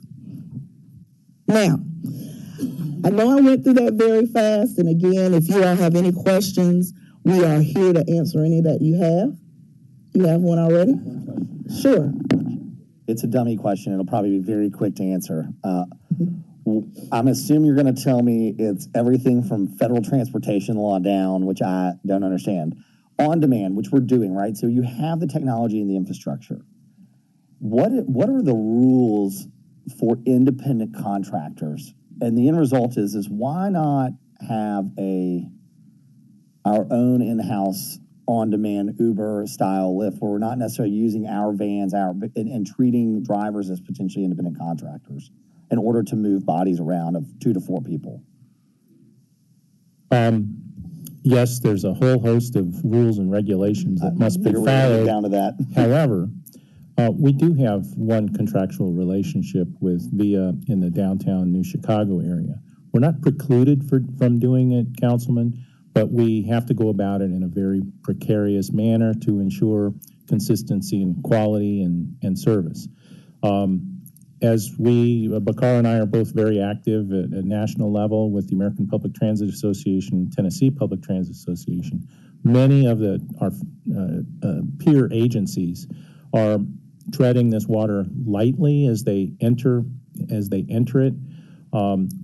But there's nothing that precludes it. It just has to be done properly to ensure that we don't put anything at risk. One of the things, for example, is that the way we classify it, our on-demand service is still considered a shared service. An Uber service, for example, is considered a one-to-one service. We can't fund one-to-one service with FTA dollars. So we just have to, if we go down that path, we just have to be very careful. The other thing is supply chain. Our contracting organizations are experiencing the same supply chain issues that we are with respect to the delivery of vehicles. I think we've shared with this body, but if we haven't, if it's news to you, I apologize. We had an order for 50 van-type buses that we use for our on-demand and paratransit service. The contractor delivered 10 and canceled the order, the remaining 40 vehicles. There's a 7-year backlog right now for chassis for those types of vehicles. And FTA is cautiously issuing waivers on Buy America and other rules so that we can take advantage of what is available in the marketplace. So more to come on that in terms of as we're able to gain a hold of it. But you're right, a ton of rules, but we will navigate them in order so that we can expand these services in the coming year. Yeah, nothing like federal dollars and a little bit of red tape. Thank you. I knew you'd have that answer. It's a lot of red tape. Yeah, it's a lot. The one thing I will say, just to consider while you're talking about supply chain, and something that I've learned here on the council is there are, and I understand you have to vet the driver safety, as you're saying, Councilwoman, the road readiness of the vehicle itself, right? But I'd be willing to bet you if it's shared service has to be the jam, there are a series of churches and nonprofits within these areas that have buses they would love to use more than 1, 2, 3 days a week that may be available, and they probably would appreciate the incremental revenue and potentially have drivers that would be happy to go down the road. I'm not going to do your job for you, but just something to think about. Like I said, you always have the answer, so I appreciate it, and I thank you. Thank you, Council. Councilman Warren.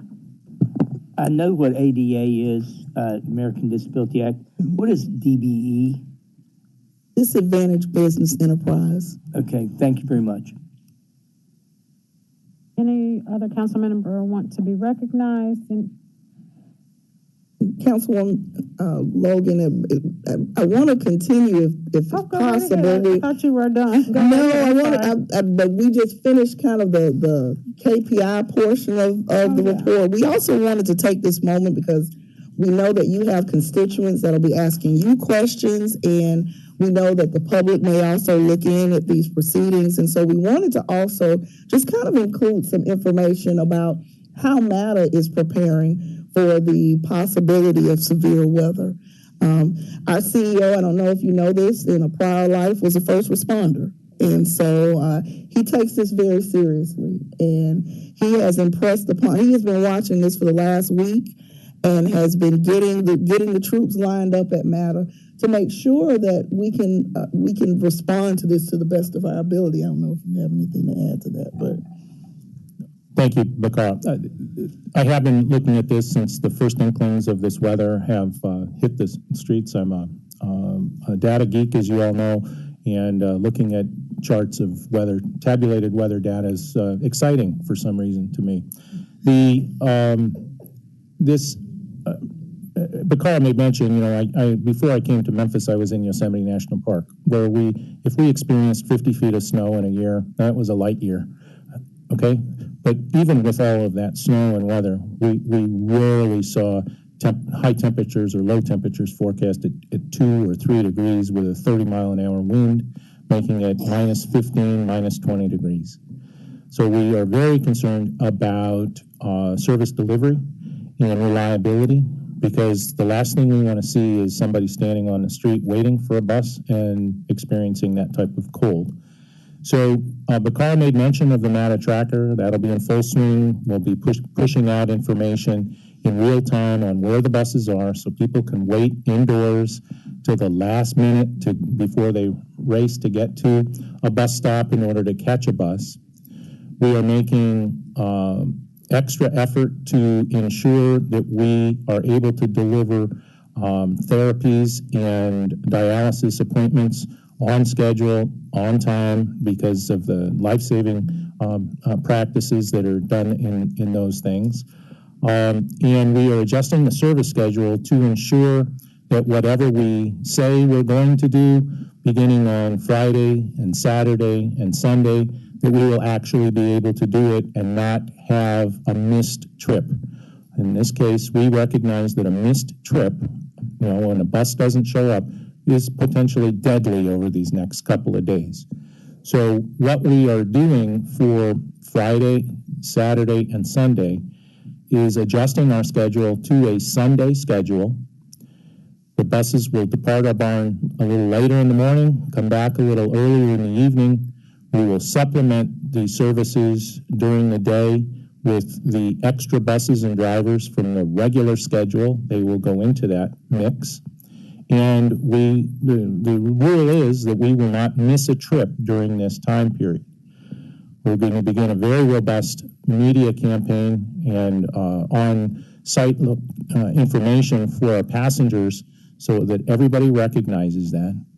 It's sort of good that it's happening at this time, because businesses generally wind down as they get closer and closer to the Christmas holiday. but it's also a little dangerous because resource availability during that time period will be limited.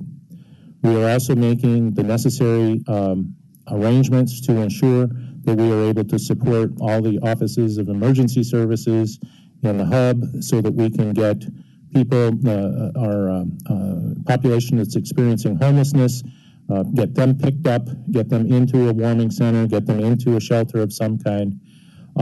Also, Thursday evening is when snow and real cold is due to arrive. We will be operating a regular schedule on Thursday during the day, and the last bus will depart for the schedule at 7 o'clock on Thursday evening. So we'll be reducing service because that's actually going to be some of the coldest time according to the weather forecast.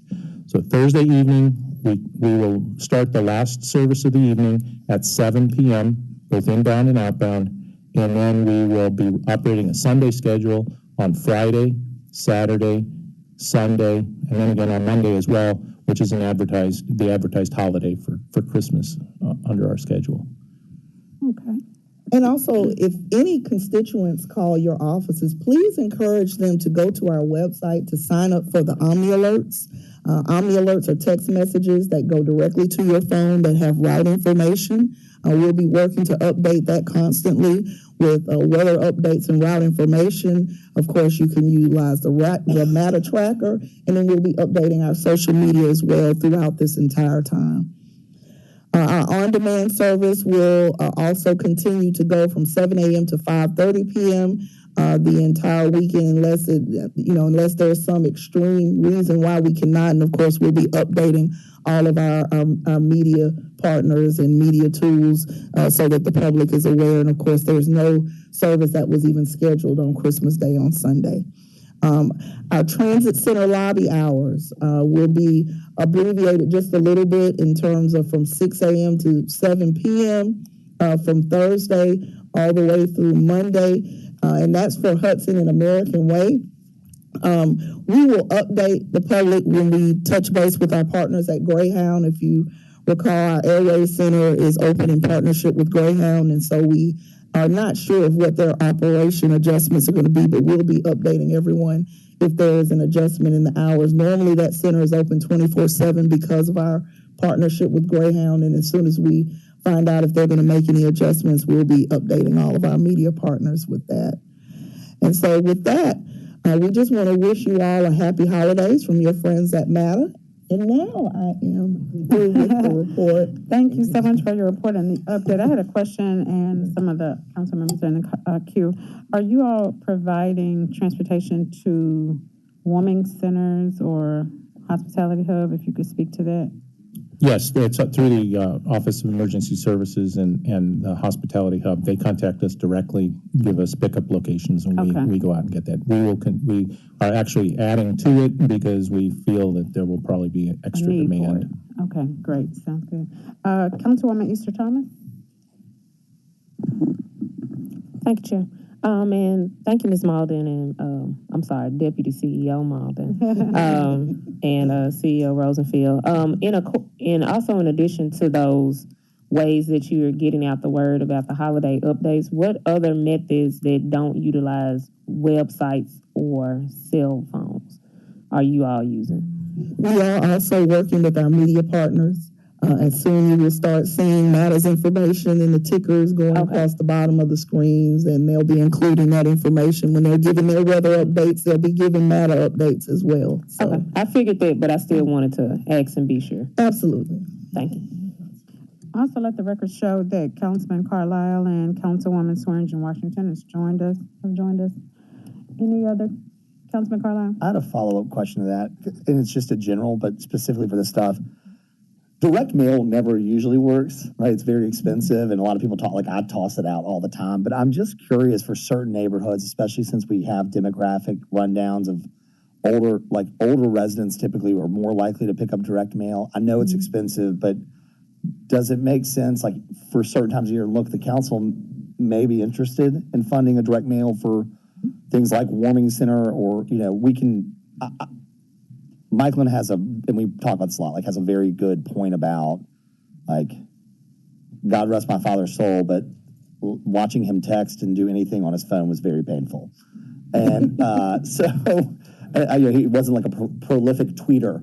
So I guess my point is it, should we look in the future, or even in the very, very near future, of maybe identifying some of the aging routes or zip codes where direct mail may be an issue, and possibly presenting that to the council if you need the funding to get it out. But certainly do that, but we also have to recognize that the Postal Service is indicating much longer delivery periods. So the timeliness of that type of information is important. That might play a role when we are doing public outreach for service changes and other things where we're seeking comment from the public. But certainly be more than willing to look, if we can get the message out to everybody, that's our goal. And if the more ideas are, the better, and we'll do our best to meet those goals.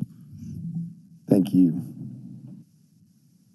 We also want to let the record show that, Councilman Smiley did join us briefly. They're flip-flopping over. JB's here, though. Oh, he's here. Okay, Councilman Smiley here with us. I have one more thing. Will you send us the digital assets on those announcements so our staff can put it out on our website and social handles? Thank you. Sorry. Absolutely.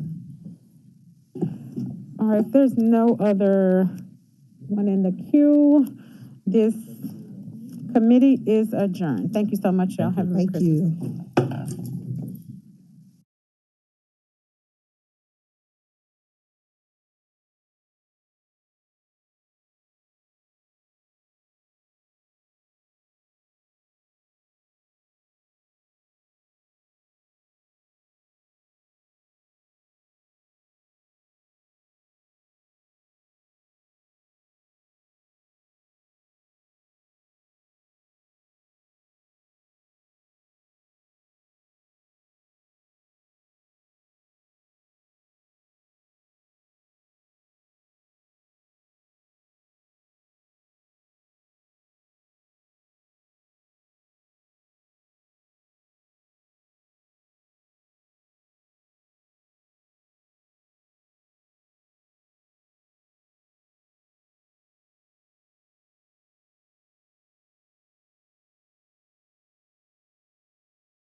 Morning. I would like to call to order the Housing and Community Development Committee.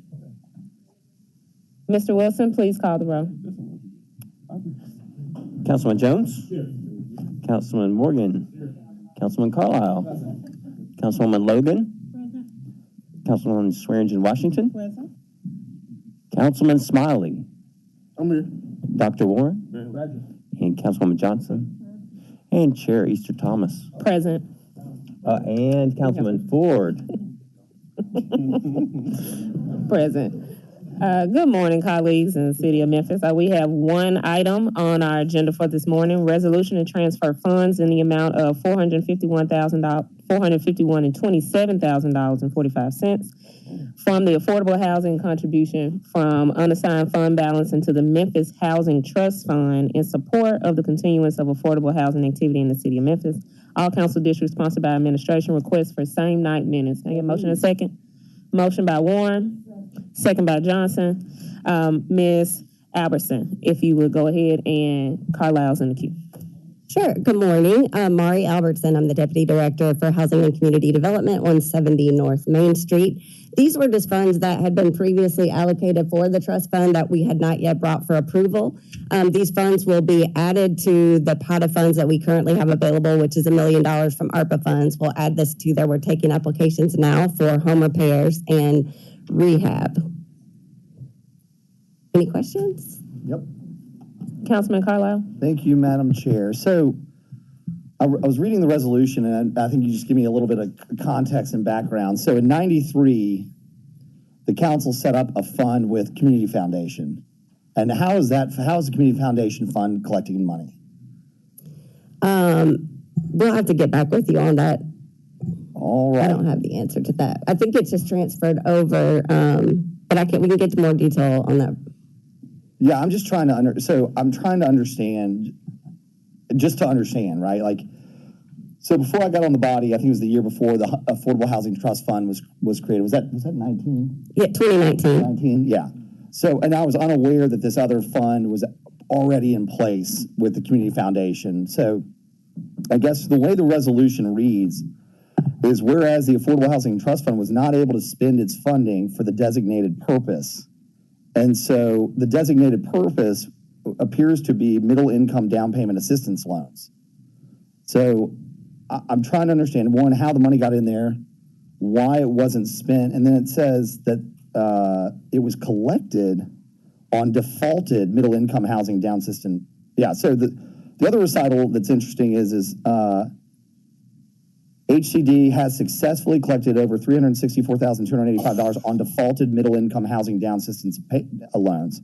So I'm trying to maybe understand just the flow of funds and piece together what the intent was outside of the language of the resolution of the Community Foundation being created, the middle income payment assistance, why there was a default collection, and then what the intent was, and honestly, why the money wouldn't stay in the Community Foundation's fund to do more down payment assistance versus being transferred out of the Community Foundation and the Affordable Housing Trust Fund. So I'll tell you what I'm willing to do here. Let's move this along, but no same night minutes. And you guys can come back and walk us through there, because I don't think that there's, unless you tell me there is an inherent need to get this money into the fund between now and the 10th of January. Yeah, no, there's not. Okay. Absolutely. And we're happy to walk you through that in 2 weeks if that's acceptable. Yeah, that'd be great. And by the way, I'm all about the Affordable Housing Trust Fund. Like, huge advocate of the work it's doing. I think we need to fund more of it. I just want to understand, because what this is really interesting as a new council member, I still consider myself new, is it walks you through the history of what some of the attempts were for the city to participate in housing. And I'd like to understand that. And I'd like to understand the administration's position on pulling that money from the foundation and bringing it in to the trust fund. It may just be as simple as we want more control over it and we're done using Community Foundation. But other than that, I'll yield the floor to other council members.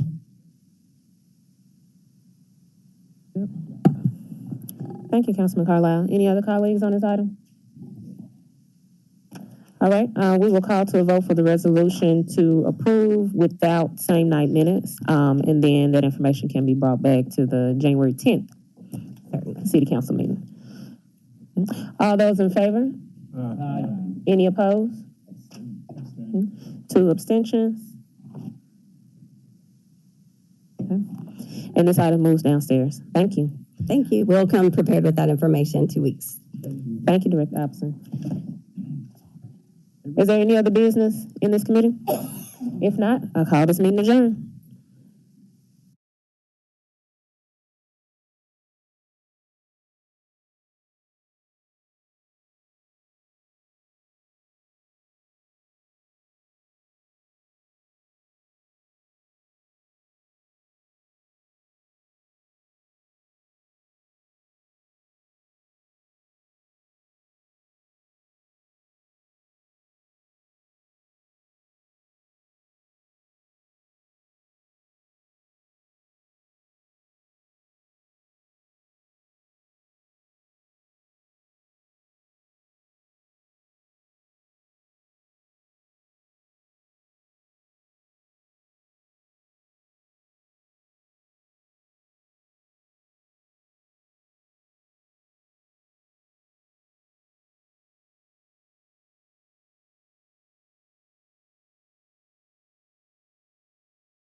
You're welcome, ma'am. Good morning. I would like to call to order the meeting of the Memphis City Council's Budget Committee. Ms. Owens, would you conduct a roll call, please? Councilman Morgan, Councilman Ford, Councilman Carlisle, Councilwoman Easter Thomas, Councilwoman Logan, Councilwoman Swearingen Washington, Councilman Smiley, Councilman Warren, Councilwoman Johnson, Chair Jones. Present. Colleagues, we have 8 items on the agenda today, and we'll take them in the order that they are presented. Under our first one is item number 1, fiscal year 23 council grant presentations.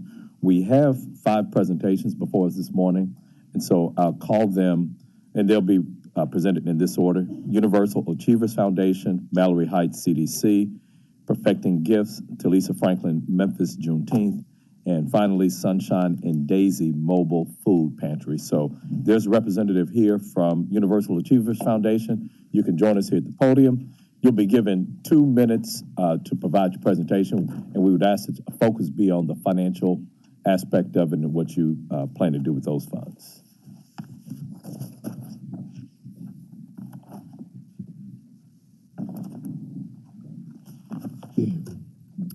Well, good morning. Thank you for this opportunity. My name is Tanja Houston. I'm the Executive Director for Universal Achievers Foundation. We are an auto body collision repair apprenticeship program. So UAF is committed to the 4 R's of auto body collision repair. That is repair, replace, restore, and refinish.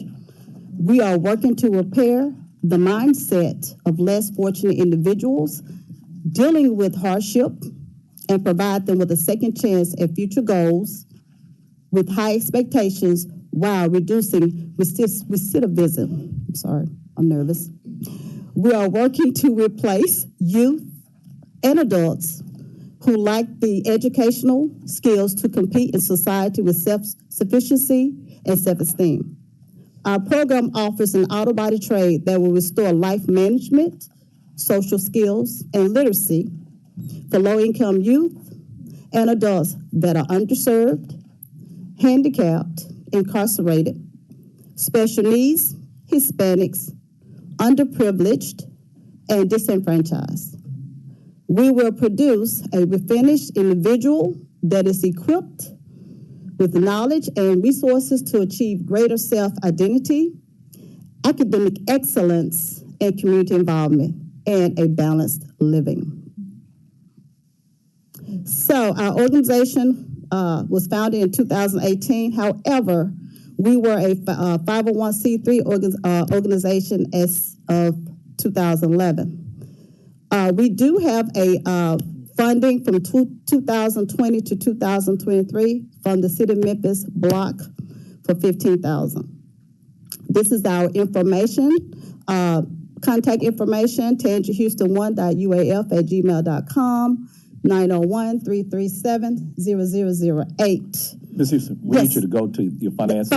Thank you so much. I'm so sorry. We're new. We're sorry. I'm nervous.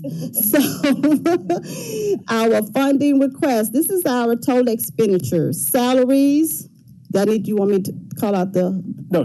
Okay. We can see it there. Okay. Office supplies, advertising, training, uniforms, tools, materials, utilities, the speakers, program supplies, miscellaneous, loan repayment, and our total expenditures for the year is $40,465.85.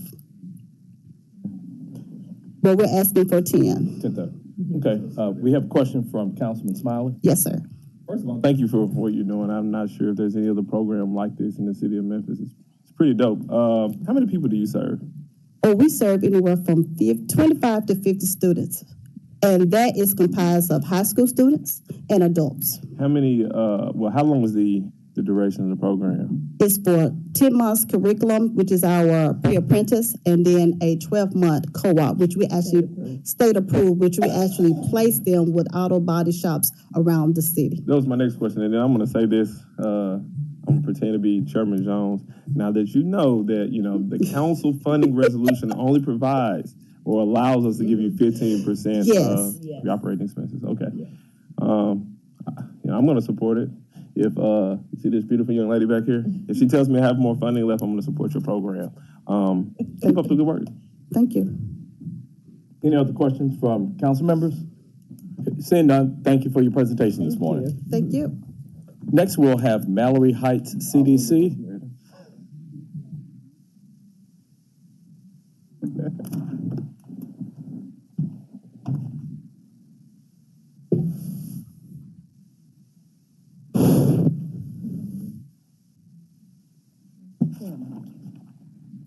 No, I want to. My past life, I said I want to learn how to work on cars. People don't know that. Good morning. Good morning. I just want to thank this whole committee, thank the chair, vice chair, and Edmund Ford Sr., who is part of the district and District 8-1 and 8-3. I thank you all. I thank every last one of you guys based on the work that you are doing. So we are very excited to be able to present this presentation before you. Manor Heights, our mission is to develop and implement. Your name and address for the record. I'm sorry. My name is Vera Holmes. My address is 151 East Gage, 38109. Okay. And I am the president of Mallory Heights. Mallory Heights' mission is to develop and implement a creative and business community-based strategy through economic development resources and to improve the quality of life for our youth, our seniors, and our community health.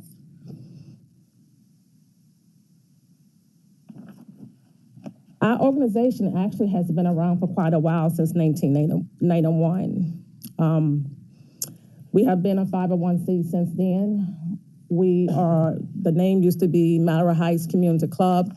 Now we are Mallory Heights CDC or Community Development. So we are really excited to be here to be able to present this, and I want to go right into the budget. The budget, the salary here, we are requesting $56,850. The salaries, we're looking at $26,475. The professional fees is $7,800. We got supplies and telephone, along with all the traveler insurance, and also we have postage, shipping, printing, publication. So total amount is $56,850 that we are requesting for members to be able to help assist us. Now, based on what we do and what we have accomplished already, we have a community garden, 200 by 100 square foot food that we deliver to the seniors. And right now we still have greens that is still producing, and that's collard, mustard, turnip that we give to our seniors. Also, we focus on working with the youth, which we have really want to, because when it come down to based on who we serve, it's the seniors. We have more seniors, which is a need, and also with the youth, our young people. Ms. Holmes, your time has expired, but I have want to see if any of the council members had any questions. Looking at your annual expenses here, I was notified by Ms. Owens here. You all presented a postcard as far as your filings with the IRS.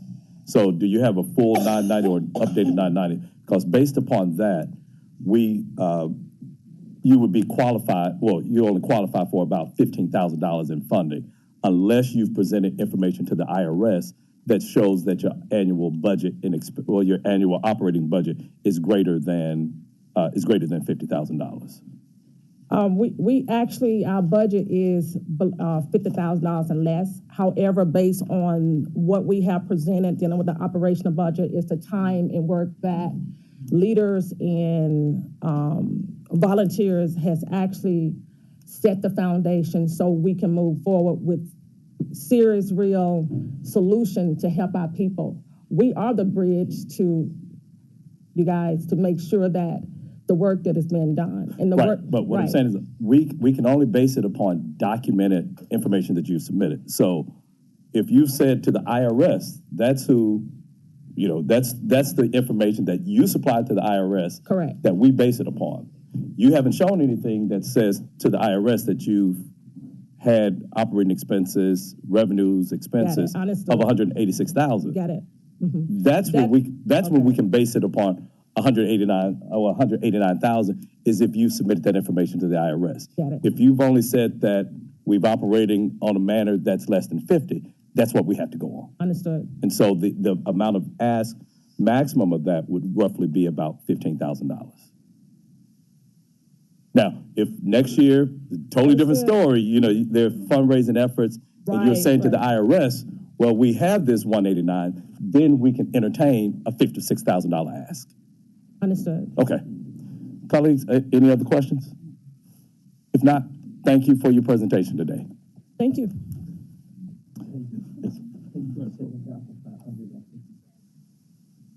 Oh, no, 30. So it's 30%. 30. A lot. 30. Next, we have perfecting gifts.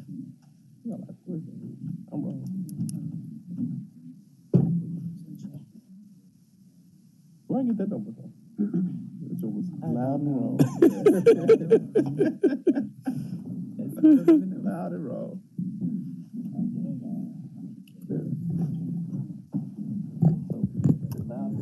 Good morning. If you could just state your name and address for the record, and you can begin after that. Sure. My name is Sharonda K. Mitchell. My address is 3180 Old Getwell Road, Memphis, Tennessee, 38118. Good morning. Good morning. Thank you all for the opportunity, first of all. I am the Executive Director of Perfecting Gifts Incorporated. We exist to nurture, mature, and celebrate young artists through artistic and spiritual enrichment. Basically stated, we are an organization that wants to give youth a chance to be heard through the performing arts. We've been in existence since 2014. And pretty much we've gained a lot of influence with the children and giving them a chance to be heard through their music, songwriting, acting, all aspects of the performing arts. As far as the budget, our funding amount requested is $25,000. However, we're grateful for anything. As you can see, I won't go through each bullet point, but we want to make sure that we have quality staff, costumes of that nature. Yes, absolutely. We want to make sure that food is taken care of and just the different things that we need as far as space and facilities. So that's what all of that is for, as well as to make sure that our accountability in our financial area is taken care of as well. We have the problem listed is that, like I said, we just want kids to be heard. So we went into the community center, McFarland Community Center years ago, and we noticed that there were kids everywhere. The athletic piece was amazing, but there were also a lot of kids that were just there. So I wanted to see how many of these kids would be interested in music, and we ended up with an entire list of people, and that's kind of how we got started with Perfecting Gifts. So pretty much the kids pushed us into building the program because they really had gifts that they needed to be developed and exposed.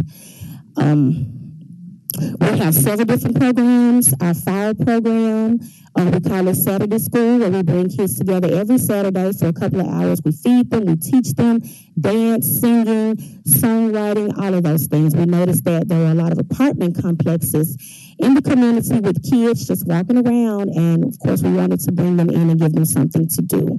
So that's our role in the 38118 community. And I'm going to keep going out. I want to make sure I'm not out of time.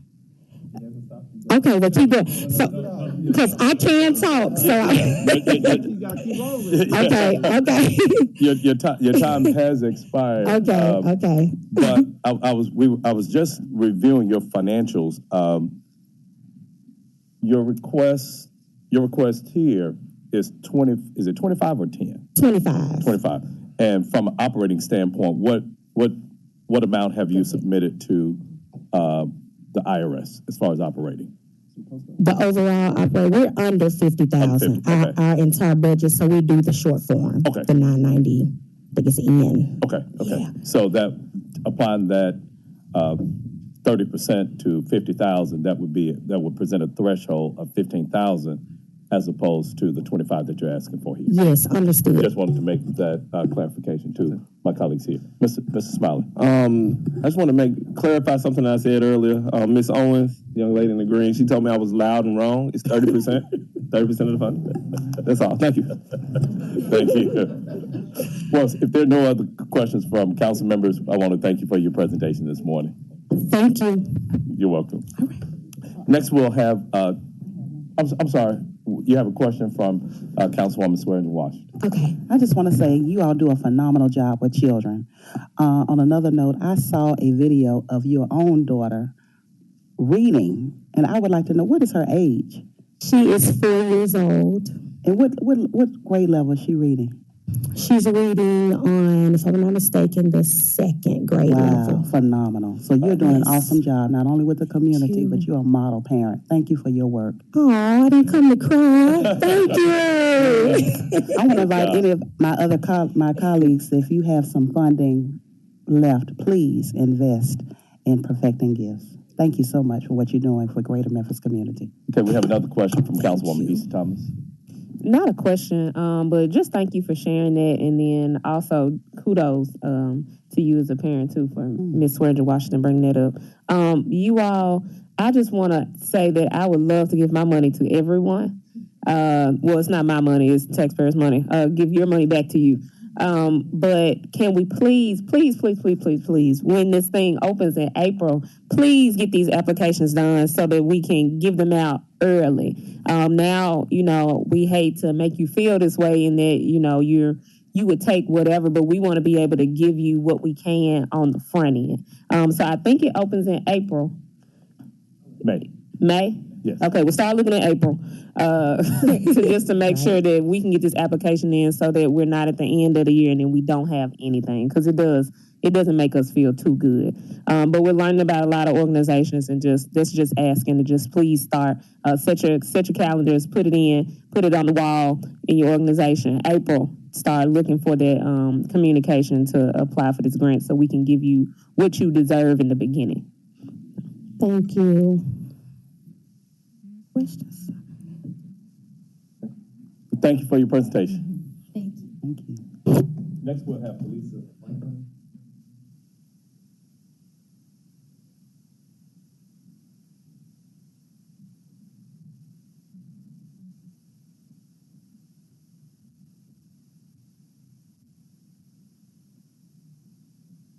Good morning, everyone. My name is Talisa Franklin. I reside at 1755 Ash, right here in Memphis, Tennessee, 38108. Thankful to be here to be before you. I am joined with Juneteenth Educational Coordinator, Lady Beverly Davis, which is the First Lady of the St. Paul Church where Juneteenth started in 1993. We are excited to celebrate 30 years of Juneteenth in next year. So I'm going to tell you about the journey, and I'm going to go through the money. Our journey started at St. Paul Church, where it was founded by the late Glenn Johns Reed. I always want to give acknowledgement to Foundation. Then it moved to Douglas Park, which was the first ever black golf course where black people can go play golf. Then I moved it to Robert R. Church Park, where we know there was a black millionaire did a blessing for Memphis, but also there was a time capsule there about Juneteenth. Later, I moved it to Health Sciences Park, formerly known as Nathan Bedford Park. On 2022, we were named one of 8 Juneteenth around the world for the top celebrations. What an achievement. We are an event that creates a culture of unity in our community. Our mission statement is transforming lives, one community at a time, increasing cultural awareness. I tell people we were doing Juneteenth before it was cool because we understood it was a need for our community. Our organization was founded once again in 1993. Talisa Franklin Ministries has been a 501c3 since 2011. You can keep going. Our funding request is $20,000. However, we did do under $50,000, and I'm grateful to be here because this is the first time in our 30 years that we've had the opportunity to be before you all to even get support. And so trust me, Memphis Juneteenth has been a grassroots effort. What are we doing to change the lives of so many people here in our city? Our organization, following public, addresses crime and drug prevention with displaying a positive relationship with law enforcement and the community. We attempt with the health and wellness partners to address the health disparities and overcome drug uses or prevention in our underserved and underprivileged communities. Youth empowerment is encouraged with activities giving youth the opportunity to showcase their gifts and talents on stages. We provide educational materials for youth all ages to understand why and what we celebrate Juneteenth throughout the year. Ms. Franklin, 2 minutes goes fast. All right, I was going, okay. We have your presentation before us. I was going to see if any council members had any questions. Okay. Seeing that, I want to thank you for your presentation this morning, but you went over the finances and elaborated on that information. Talk fast, didn't yeah. But I'm sorry. No question. I was trying to ask Ms. Owen. Oh, okay. That means he's trying to figure out how much money you got. Praise the Lord, everybody. Oh, okay. Thank you for your presentation this Thank morning. you all so much. Thank you for all that you do. Thank you. Next, we will have Sunshine and Daisy Mobile Food Pantry.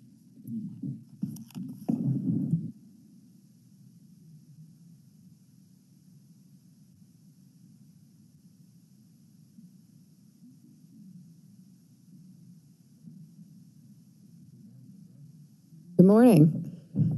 I am Gretchen Gintz. I'm a co-founder of Sunshine and Daisy. And I'm Andrea Danette, co-founder of Sunshine and Daisy. Our address is 6025 Stage Road, Memphis, Tennessee.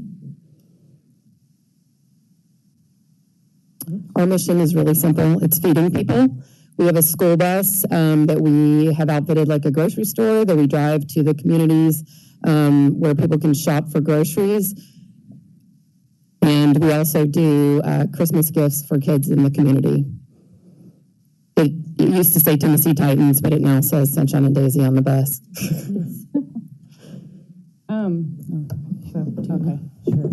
Sure. We were founded in 2016. We became a nonprofit in 2020. For our budget, we're not asking as much as everyone else, only $1,126. I mean, 1,100.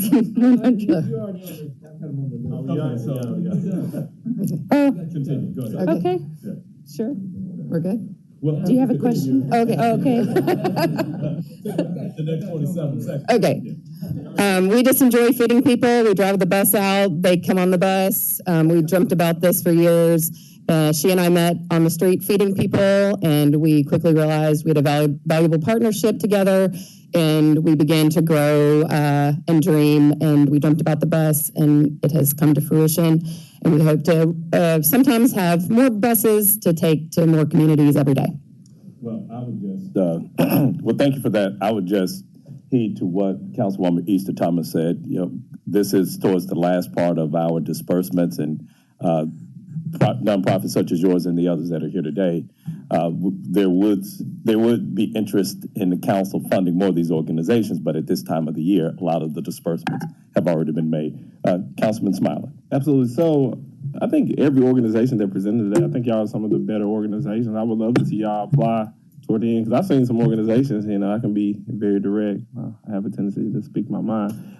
They've been less than. They've been subpar. I think each organization here has been absolutely amazing, doing good work in the community. So I encourage you all to apply early, often, and figure out how to get on Brianna and Meredith's email list so you know when the application is open. Also, as a side note, could you go to the previous slide? One more. Get another one after this. No, toward the beginning, where you talked about the council districts. Yeah. All right, go back. All right, Super District 1, question mark? Okay, so you're in Super District 9. Council members, Jeff Warren, Canale, Carlisle. Those are your Super District members, Super District 9. And that's all I just wanted to let you know. Thank you. Each council. We tried to look it up online, but I think that part of the website was down the day we were filming. Gotcha. You can blame Mike and Lisa Thomas for that. I really just want to blame her. Thank y'all. Have a good time. Y'all did Thank great. you. Councilman Morgan. Thank you, Mr. Chair. I wasn't the council member that requested Sunshine and Daisy to come, but I'm so glad to see him here. I know all my allocations have been done for the year, but my wife and I have given to them personally, in our private lives, and they do a remarkable job of stretching a few dollars into full meals for families that can't otherwise make it to healthy food choices or grocery stores. They remind me of a great quote by Mother Teresa that if you can't feed 100 people, feed just one. And maybe we can't get a super grocery store in some of these neighborhoods, but we can start with a bus and maybe then another and another. And really appreciate the work y'all are doing. Thank you. Indeed. Thank you. Guys, you're on my list. I've already done it. Thank you very much. Thank you. Oh, sorry.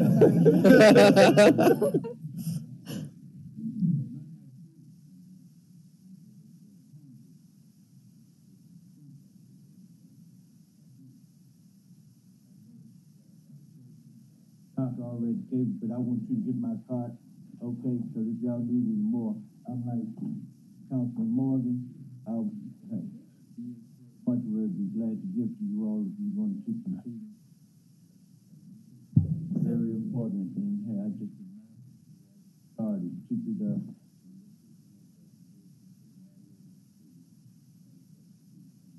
Because, hey.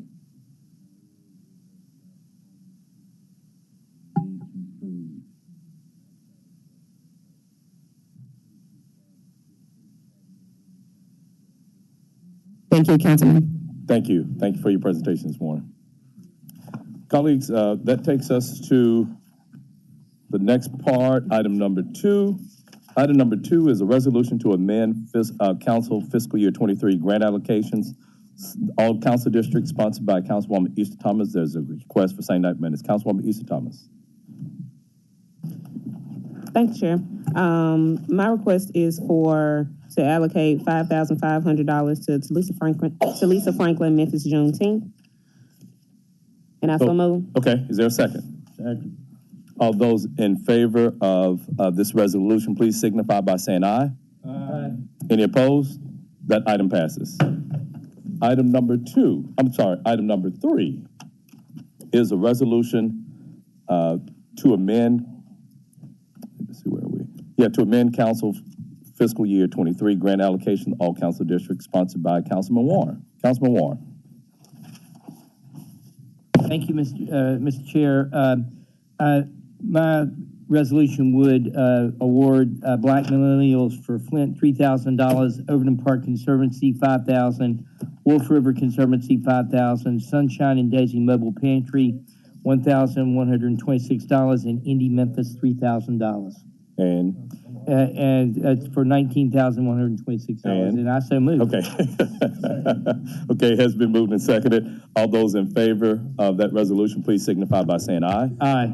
Any opposed? That item passes.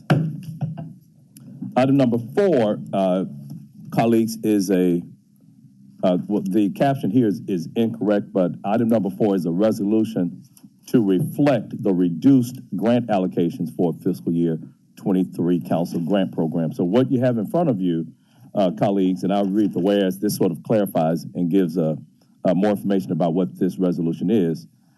And I'm looking at the third whereas though these awards have already been approved by the council, in order to continue processing the awards as reduced, the Finance Division must have a resolution to memorialize those reduced awards to ensure each organization's allocations are accurately accounted for. And so what you have before you are the reduced amounts. And so this is just so we have codified here what the reduced amounts for these organizations are. And so I'll read the organizations: Dress for Success, $7,549. Grooming Greatness, $1,848.40. Youth Engineered Success, $8,857. Memphis Child Advocacy Center, $25,050. And then Memphis Child Advocacy Center, $20,000. And I so move. Second. Okay. Are all those in favor, please signify by saying aye. Aye. And there's a request for same night minutes on this too. Any opposed? That item passes. Next, item number 5 is a resolution to amend the council fiscal year 23 grant allocations, all council districts, sponsored by Councilwoman Johnson. And there's a request for same night minutes. Councilwoman Johnson. Thank you, Chair. I'd like to... Microphone, please. Thank you, Chair. I'd like to amend our allocations for 23 for Appleseed in the amount of $2,500, and I so move. Is there a second? Okay, has been moved and seconded. All those in favor, please signify by saying aye. Aye. Aye. Any opposed? That item passes. Item number 6 is a resolution to amend the council fiscal year 23 grant allocations. All council districts sponsored by Councilwoman Swearingen Washington. There's a request for sign up minutes. Councilwoman Swearingen Washington. Microphone, please. Yes, I would like to amend the council grant allocation for $3,000. So, and I so move. For urban. Well, now, is it, okay. 3,000, and if you could just, for the record, state the organization. For Perfecting Gifts. Okay. Is there a second? Second. All those in favor, please signify by saying aye. Aye. Any opposed? That item passes. Item number 7 is a resolution to amend council fiscal year 23 grant allocations to all council districts sponsored by Councilman Ford. And there's a request to sign that minutes. Councilman Ford. Okay, thank you, Chair. The organization would be Mallory Heights Community Development Corporation, $5,000. Mission Impossible Christian Outreach Service Mission, $2,500, totaling $7,500. Now move it. Second it. Okay. That item has been moved and seconded. All those in favor, please signify by saying aye. Aye. Can I amend everything by? Sorry? I like to amend because I may want to put somebody else on here. Okay, well, we can do it downstairs. We can do it downstairs. Downstairs, okay. Yes. Thank you, sir. Okay. All those in favor, please signify by saying aye. Aye. Any opposed? That item passes. Councilman. Okay. I'll state on the record. So I don't have much money left, but I think every organization, I think it's Sunshine Daisy, they've been fully funded. But Universal Achievers Foundation, Mallory High, CDC, Perfecting Gifts, and Juneteenth, I'm gonna give you $1,000 apiece. Thank you all. Okay, so we'll have that's all my money. We'll have that in, we'll have that down, a resolution prepared downstairs. Okay. And item number 8 is an update from the Finance Division on the City Treasury Management System. All council districts, and this was requested by yours truly.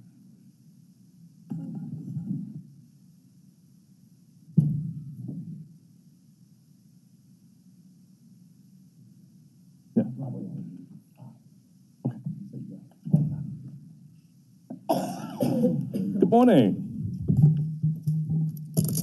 Good morning, Council. Shirley Ford, Chief Financial Officer, and I am joined by Treasurer Lakeith Miller, and immediately behind us, Deputy CFO Andre Walker. Okay. Thank you. Well, I'll just give some background, colleagues. I requested this because during our budget season, we had an allocation for the Treasury Management System. And I recall from previous years that there was also an allocation for this. And so this is just an opportunity for the administration, particularly the Finance Division, to give us an overview of where we are with this program and whether or not we will be expecting. I think we've had a total allocation over the years of about $6.5–7 million on this. And just wanted to know if we can expect, and they'll clarify where we're going with this, expect further allocations for this. So I turn it over to you, Chief Ford. Thank you. Good morning again, Council. This is a follow-up from a conversation that Chairman Jones and I had back in November. We did come to you as part of the FY23 budget to put $2 million into a Treasury tax system. We had previously in FY19 allocated and appropriated $2.5 million, and in FY20 allocated and appropriated additional $2,250,000. Unfortunately, from our time during FY19 through FY21, we were not able to complete that project with the vendor that was intended. We have since left that project. We moved into a new project in FY21 with a different vendor. And we have now tested all of that project. We have investigated, and I'll let Treasurer Miller talk about that. But the contract, I think, now has been signed, and we're ready to move forward with this Treasury system implementation.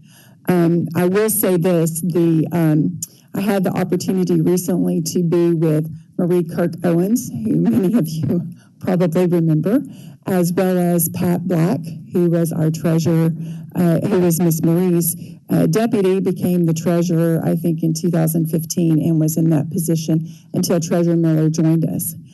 I will tell you this, the system that we are using was in place before Ms. Kirk Owens came on board with us. In fact, Pat Black left IBM. If y'all don't know what that is, I can help you. It's a long time ago. IBM, and came here to implement the system that we are trying to replace. As you know, the Treasury tax is our largest revenue source for the city of Memphis, and we have been trying diligently for years to upgrade that system. We do believe now we have found the correct vendor who can help us take that project and get it implemented. So I'll let Treasurer Miller tell you a little bit about that project. Good morning. Lieutenant Miller, 125 North Main Street. We have decided to move forward with a proven system called eGov. They are with Metro Nashville. Metro Nashville is currently utilizing that system for their tax billing and collections. And that system, Metro Nashville contracted with eGov in 2015 for with that system. And since Metro Nashville bills similarly, have pilot programs, receive files from the assessor's office, state comptroller's office. Similarly, this system we feel is best fit for the city of Memphis. Let the record reflect that we've been joined by Councilman Canale, who's quite Christmassy today. Colleagues, are there any questions for the treasurer or for our Chief Financial Officer? Yes, Councilwoman Johnson. Thank you, Chair. What was the cost of this system? I'm just curious what such a system costs.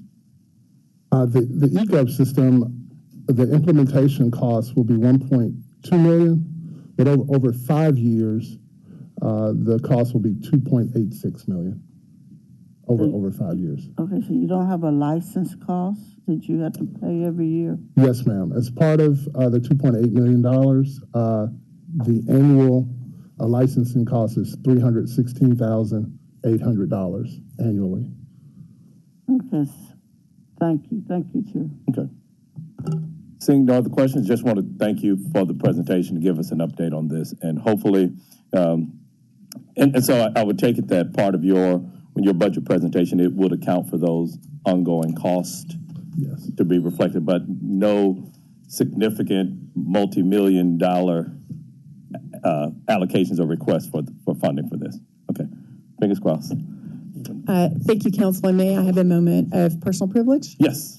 I just want to wish you all a Merry Christmas and thank you very much for your service to our city and what you do. Thank you. And you all too. Thank you very much. Thank you. Councilman Smiley, Vice Chair Smiley. Thank you. I would like to move to add a resolution to amend council FY23 grant allocations. It's to be $4,000 to be reallocated from the Christian Development Outreach Center, who was over.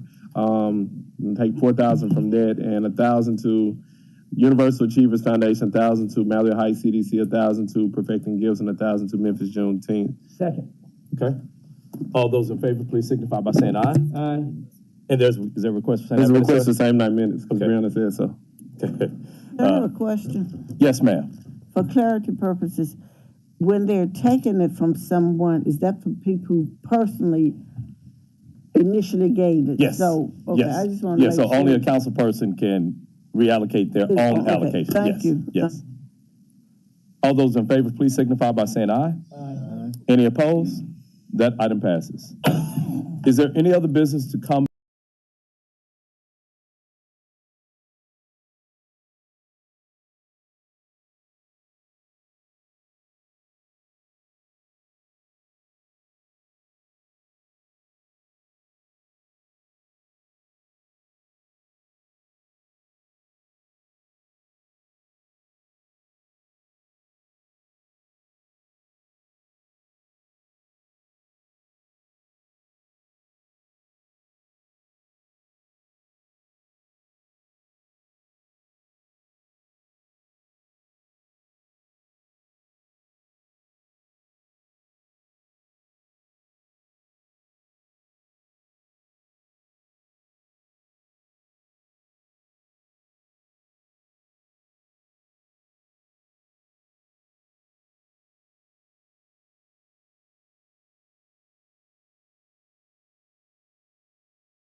Public Services, Art, Youth Initiatives, Libraries, and Neighborhoods Committee of the Memphis City Council.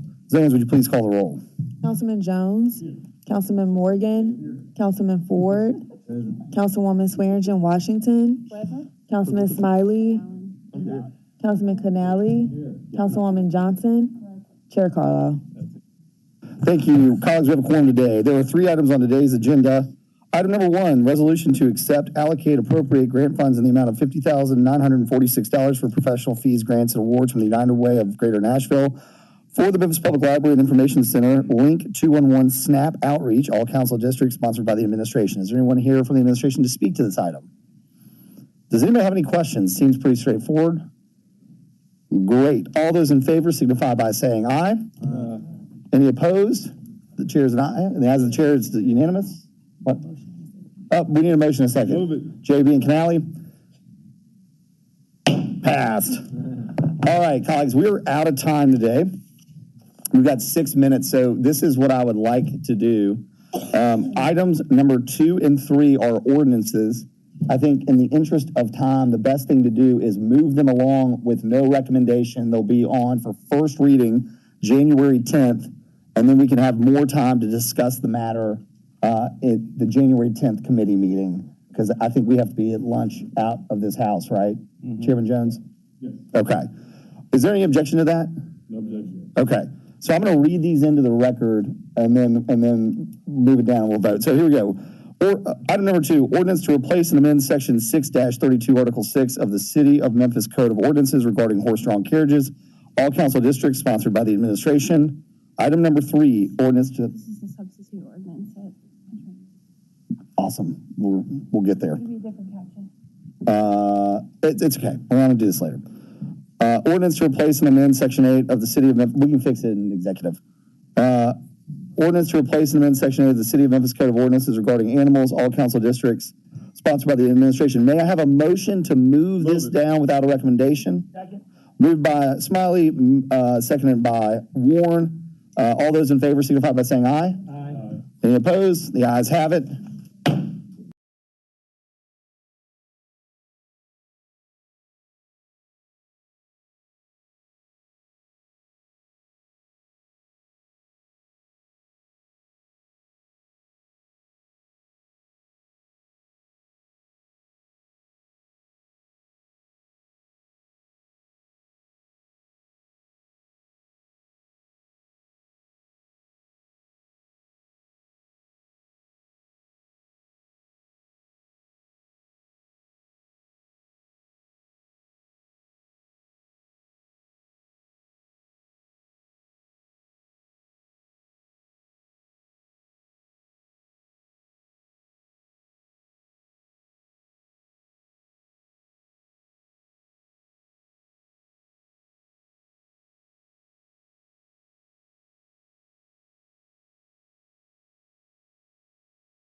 Good afternoon. It is 1:50 on Tuesday, December the 20th, 2022. And I call to order the Planning and Zoning Committee. May I have a roll call, please, Mrs. Dearborn? Yes, ma'am. Councilman Jones. Here. Councilman Canali. Here. Councilwoman Logan. Present. Councilwoman Swearingen Washington. Present. Councilwoman Robinson. Councilman Ford. Chair Johnson. Present.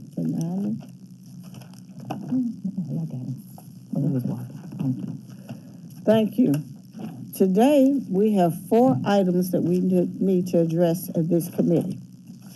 The first item is a resolution approving an honorary street name change for Pastor Donald Johnson on Appling Road between Stage Road and Reese Road.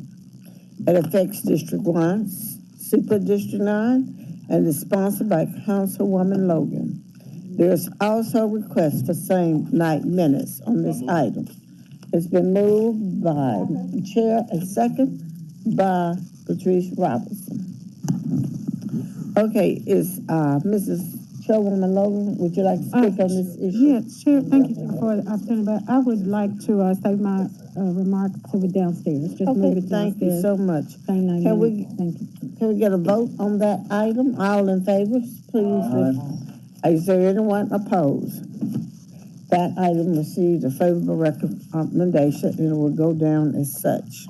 Thank you. The second item is a presentation on opportunities for incentivizing removal of non-confronting off-premises advertising signs and proposed zoning amendments to create a program addressing and encouraging signs and proposed zoning amendments to create a program encouraging removal of signs.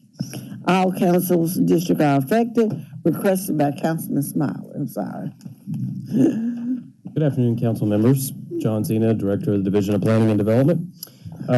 Over the last 4 months, we have been working to respond to the resolution that you passed in August, asking our division to look at what the caption of this item states, opportunities for incentivizing removal of non-conforming off-premise signs, and then we don't have a resolution or an ordinance yet on this for proposed zoning amendments, but I do have some proposals that I'd like for you to consider and hopefully get some feedback from you.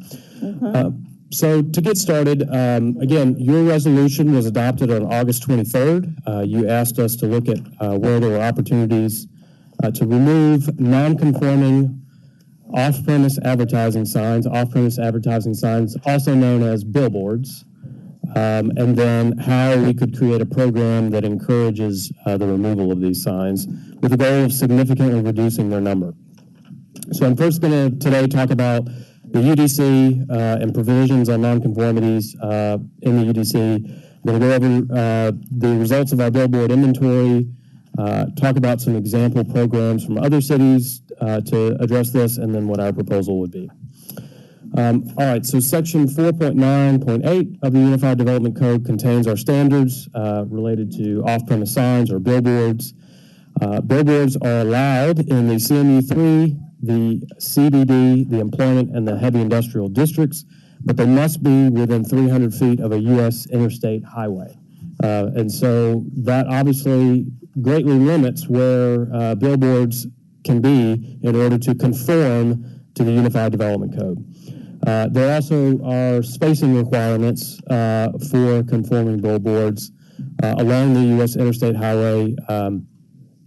Billboards on the same side of the street, facing in the same direction, may be 1,000 feet from one another, but if they are digital, they must be 2,000 feet from one another. So of the over 1,200 billboards that we have in Memphis and Shelby County, only 131 are conforming to the Unified Development Code, which means over 1,100 billboards are non-conforming. So what does this mean with respect to the Unified Development Code? Let's go to the next set of bullets here. Section 4.9.15 contains our standards pertaining to non-conforming signs.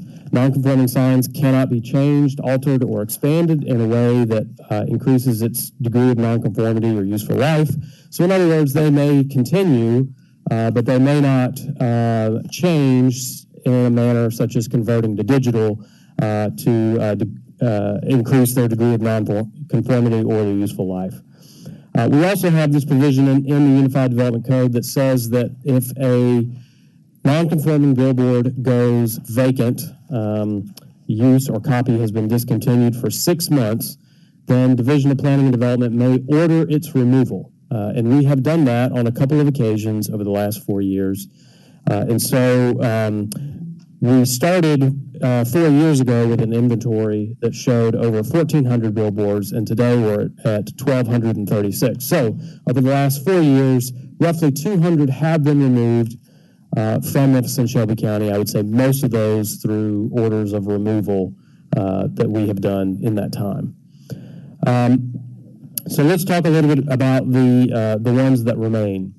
Of the 1,236, as I mentioned, 131 are conforming and 1,105 are non-conforming. And so I really want to focus more of our discussion today on those 1,105 non-conforming.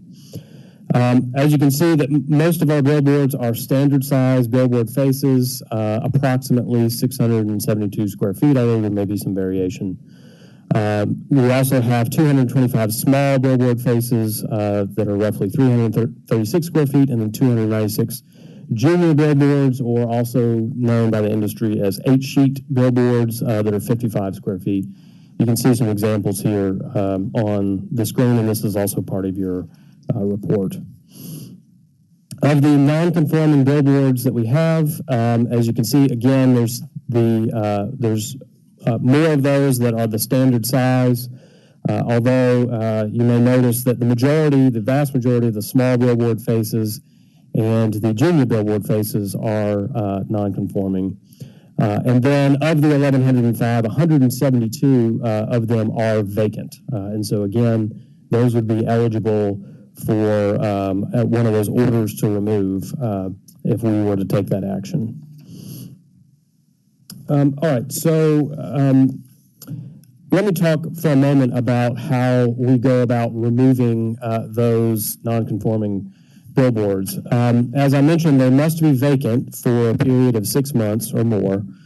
And of the 1,105, there are only 172 that qualify today. In order to initiate that process, we have to, as a division, gather enough evidence to demonstrate that there has been, in fact, 6 months of vacancy. We issue a letter that orders the owner to remove the billboard. In the past, when we've done that, I would say that compliance has been roughly 50-50. We have had plenty of instances where non-compliance has advanced to court. We have had a couple of cases in the past where there has to be a decision in court, and in every case that I can recall, we have prevailed when those do go to court. But as you can imagine, this process is not only labor intensive, it also has a spotty success rate. And of course, it only addresses a fraction of the non-conforming billboards that are out there. Many of those being in neighborhood areas off of interstate highways. So some cities have taken on other approaches to removing billboards within their communities. The most popular way that has been done is essentially a conversion exchange, where a city will allow for a billboard operator to digitize a billboard in exchange for removing a certain number of other billboards. And so here are some selected examples of what some other cities have done. In Dallas, Texas, 3 removed billboards in exchange for 1 digitized billboard. But I do note that they only allow digital if it is converted through an exchange. Kansas City, Missouri has a 7-to-1 ratio for small billboards, 3-to-1 for large. Orlando, Florida, a 4-to-1 billboard, and they'll give you extra credit if you're trading a billboard that's on their target list. Sacramento has a 3-to-1 rate, but they also have some cash considerations that are involved in that. Tacoma, Washington is the highest we found at 15-to-1. St. Petersburg, Florida is at 10-to-1. I do want to also note that other cities have done sort of negotiated one-time exchanges. So St. Petersburg, Florida is a good example of that. Before they passed their ordinance for 10-to-1, they actually had a negotiated exchange with, I believe, Clear Channel Outdoor, where Clear Channel removed 83 billboards in exchange for digitizing 6. But that was a one-time deal that they did. Another one that we saw was Alameda County, California, again with Clear Channel, did a removal of 20 billboards in exchange for digitizing 1. And then also the county of Alameda got some cut of the revenue on that digital billboard. But again, that was one agreement that the county entered into with the operator, whereas these would be more or less programs that are put in our Unified Development Code and then would be used routinely. So what we would suggest is, in order to hasten the removal of non-conforming billboards, that we do something similar, establish a cap-and-trade digital conversion exchange program that allows us to incentivize removal from certain areas, but also incentivize digitization in certain areas. So in other words, we don't want anything to be digitized. We want to make sure that we're only digitizing in areas where they're going to be really least intrusive to our residents. And then we can also encourage the removal of billboards from places like neighborhood areas and neighborhood commercial districts. So in order to do this, what I would suggest is a couple of things. First, that we cap where billboards can go a little bit better. Number one, that we revise our Unified Development Code to clarify that our conforming billboards are those on interstates 40, 55, and 240. As I mentioned, right now it says that it must be within 300 feet of a U.S. interstate highway. Well, right now that's 40, 55, and 240. If Lamar Avenue were to be elevated to interstate status after the work is done that's ongoing there now, if 385 were to be elevated to I-269, that of course would be new U.S. interstate highway.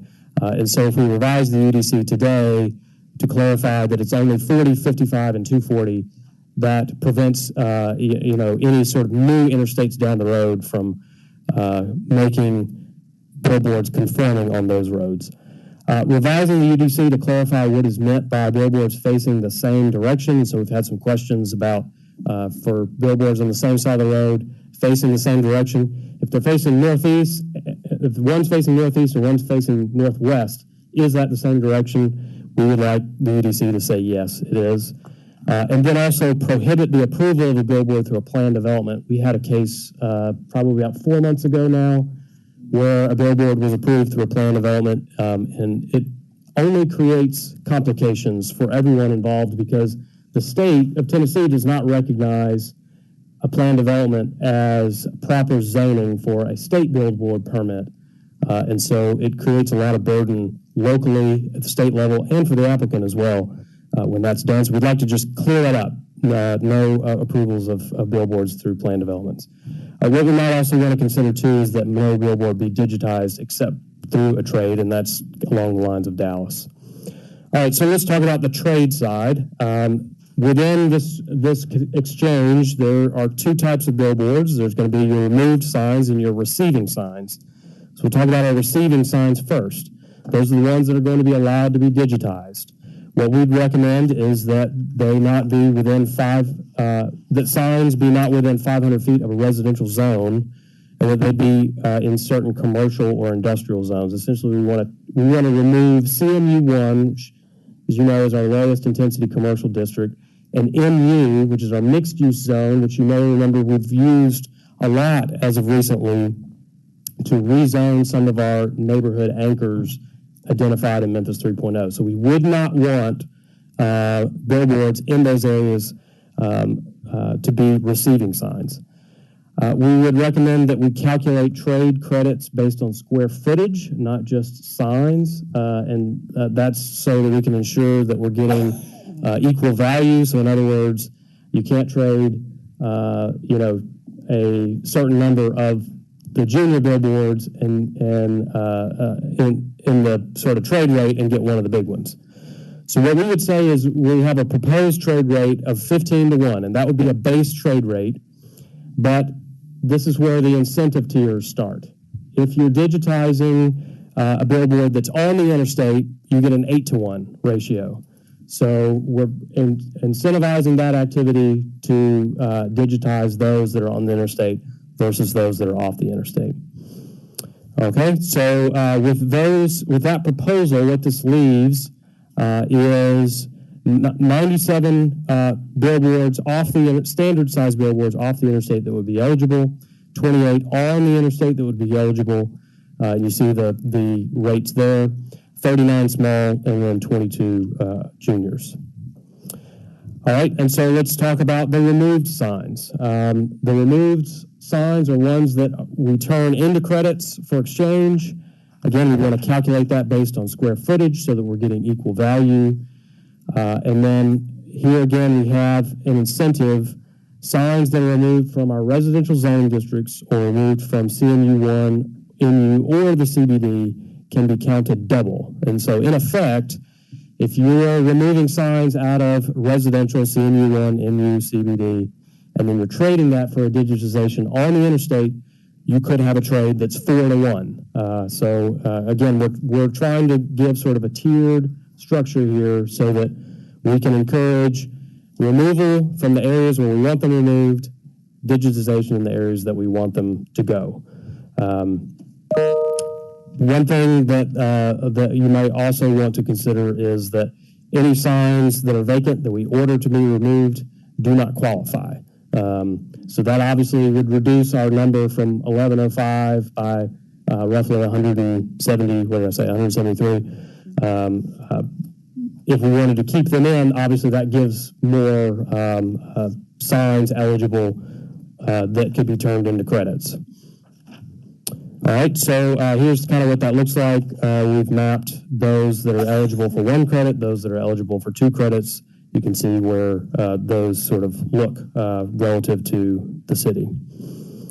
All right, so our next steps, and again, this is brought as food for thought. I'm obviously very interested to get your feedback today, but understanding that this is a lot to digest and there may be more opportunities to discuss this going forward. If you were to give me the unequivocal green light today, we could file the zoning text amendment as early as January, and then we'd appear before the Land Use Control Board in February, and then be back to the legislative bodies in March, third readings in April. And then I do have here that the program would be effective July 1, and really the point here is we'd like to have 6 months from the point we initiate this so that we have time to develop the infrastructure to support the exchange within our electronic permitting system. But again, depending on when you all feel comfortable moving forward with this, if that's the direction you want to go, what I would say is that it would just need to be made effective 6 months from when we file the application to begin with. So with that said, I'm free to take any questions or comments that you have. I want to thank you so much for that presentation. But before I release it to anyone else, I have a general question for clarification. Can you define non-conforming so people will know what's a good, billboard and what's right bad? So the conforming billboards are those that are, and these are the main conditions. There are some other things as well to consider, but these are really the main points. They have to be in one of these zoning districts: CMU3, CBD, EMP, which is our light industrial, IH, which is our heavy industrial. They must be located within 300 feet of a U.S. interstate highway. There are other standards that must also be met, but these are the main standards that make a billboard conforming to the UDC. Okay, thank you so much. Councilman Smiley, you were not here when we began initially, but since you are the sponsor of this possible ordinance, you have the floor. We're going to speak it into existence because I think it's a good thing. First of all, thank you for all your hard work. And I think when I originally approached you about this, you was like, oh, I think you were licking your chops ready to get to work. So thank you for this. I think when I originally started talking about this had everything to do with particularly junior billboards. If you frequent the four-way grill restaurant, you'll see several of those junior billboards just kind of there and essentially an eyesore. And I wanted to see what we could do to remedy those eyesores in the community. Then I was also, after talking about this, I also had a conversation with, I guess, one of the lawyers who represents, I guess, a company who owns a lot of those junior billboards. And they talked about some of the programs they have across the country, like the director just discussed. I think my only, first of all, I love it. I think my only pushback with it is I want to be mindful of property rights. Folks own these things. At some point, they exchanged resources to buy some of these or buy these billboards, and I think the 4-to-1 exchange rate is amazing. Actually, I think the only pushback I would have, I would love to see us amend the 15-to-1 to 10-to-1. Because I want to be mindful of the property rights of some of the individuals who own, but also understand that we need a cleaner city. We need to address some of these non-conforming billboards, get them in compliance, so that we can have a city that's aesthetically pleasing, but also respecting the people who own certain things. Other than that, other than getting into 10-to-1, I would love to see this go forward. I think it's a really good idea and gets us to where we need to be, which is, I think in the 70s and 80s, we were known as the cleanest city, the most beautiful city in the country. I think this gets us to where we should be. And also, every time we talk about beautification and blight reduction, I want to remind this body that I think in July 21, we passed a resolution saying that the city of Memphis is in immediate need of blight reduction and beautification efforts. I think this gets us to where we need to be. And kudos again. Excellent job to you and your staff. Thank you.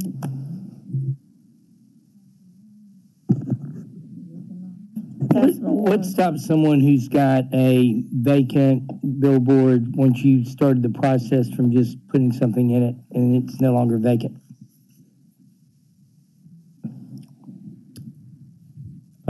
If we have not set an order to remove the billboard, nothing stops them. And once something's there, then it's no longer vacant. You can't send them an order to remove. That's right. Now, if we've ordered removal and we have evidence of vacancy for 6 months, and then they put copy on it, then that would have to be... That's litigated. That would have to be litigated, yes. But they could litigate it saying it's not vacant anymore. And have you had to do any of those litigations in that situation? In the instances that I can recall from when this was previously before environmental court, none of the examples were ones where someone had tried to come behind the order and put new copy. So normally I can go back. It's been a couple of years. I can go back and check, but I don't. But in that case, we did prevail either way. I would say those probably would be poorly performing billboards that were left vacant, and that's why they were vacant, because no one wanted to pay money to put something up there. That's correct. And Councilman Smiley mentioned the junior billboards of particular concern. Of the 170, how many did I say? 70 odd vacant billboards, 144 of them are the juniors. So that's primarily where the issue is of vacancy. Okay. Good job. And, I for one would like to see us move forward with this. I think it's a great idea. Thank you very much. I don't know about the numbers. I think that we want to hear feedback. We may want 15 to 1 as opposed to 10 to 1. I'd just like to hear more discussion on that as we move forward from the community and people in the industry. Thank you. Okay, thank you, Dr. Warren. Councilman, I think Carlisle was next, and then. Sure. Yeah, go for it. Director Zena. I've seen this. This is becoming a best practice. You're starting to see the exchange program all around the country. My question for you is, I understand the Viacoms and the Clear Channels of the world, but there's a lot of not a lot, but there are a few mom and pop operators in and around the city of Memphis. And my question to you is to meet the exchange threshold, what if they don't have the qualifying number of signs? What's the plan for those guys? That's a very good question. There are a couple of small operators. Two that I can think of, but yeah, not their many. assets are few. And I would just venture to guess that really the path forward is that they would either buy more assets or be bought. They can't buy more assets. They're totally blocked out of the marketplace. Most of the assets they have are legacy. Then the option for them is to remain non-conforming with continued copy. You may have a problem then, because that is a potentially litigious matter, because then you're blocking their ability. You may have a problem. I'm not an attorney, but I could very well see that it's not, the government has overreached and has made it unreasonably marketable for them to operate in a modern world. While everybody else is digitizing, bringing in more revenue because they can put up more ads, you have basically taken that right and ability away from them in the free market.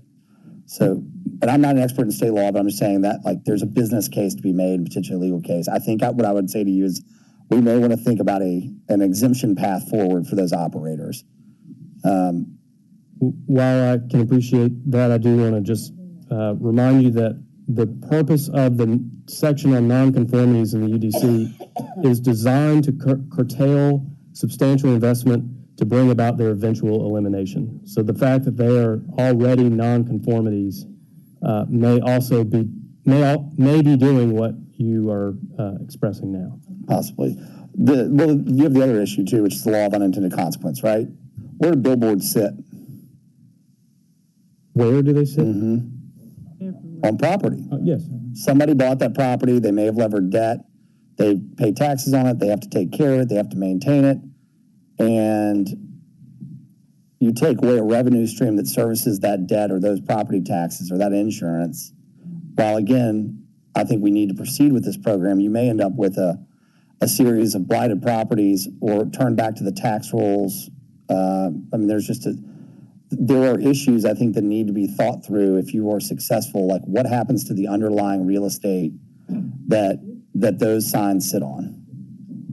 They've been a significant benefit to those owners. We had a billboard that sat on a Wendy's that just happened to come with a property in Jackson, Mississippi, and Ridgeland, really. And eventually it was the same thing. Exchange program came, but it was a great source of revenue. I get it. I'm just saying that a lot of these billboards sit and have been revenue streams either for the owner or for the owner of the property that they sit or the owner of the billboard or both. And so, because I haven't really looked through the map of where these are, I think just one thing to think about is we may end up taking back a bunch because what's the marketability if not for a billboard, right? Is where I'm going with this. Understood. Yeah. So I guess my point is we just need to think about, I am genuinely supportive of this. It's a best practice. I get it. But I just want to make sure that we're thinking through okay, all this revenue stream on these properties go away. What happens to the properties? So those are my comments for the day. I do appreciate the hard work. I know a lot of research goes into these undertakings. And again, they need visual noise is a problem in Memphis, period. Signage rights are very important for functioning businesses. You want to be visible. And I know that this has always been a big juxtaposition between business owners and local government bodies because signs used to be massive, 80 feet in the air and very broad. And so now, especially on our major thoroughfares, we want to cut down that visual noise, but there's got to be some sort of understanding. So anyway, I know we got to keep moving. Thank you, Madam Chair. Okay, thank you, Councilwoman Logan, please. Thank you, Chair, and thank you so much, Dr. Zena, for this, and Councilman Smiley for bringing it forward.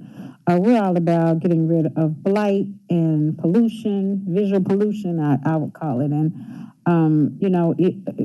a lot of times the ones that are empty the property is blighted as well. So you can have, you know, getting rid of it and then wondering what's going to happen to the property. I get it, but it's usually blighted anyway. So I don't see that as a problem, but I think this is very necessary. I can drive through certain parts of the city, certain parts of Memphis and Shelby County, and you don't see all of this. And then you go to other parts and it's just like, whoa, you know, signs are everywhere. They're blighted, they're rusty, they have graffiti on them. They're not using them as they were intended. And sometimes people just get a piece of property and throw up a billboard or force a side hustle, but they're not responsible.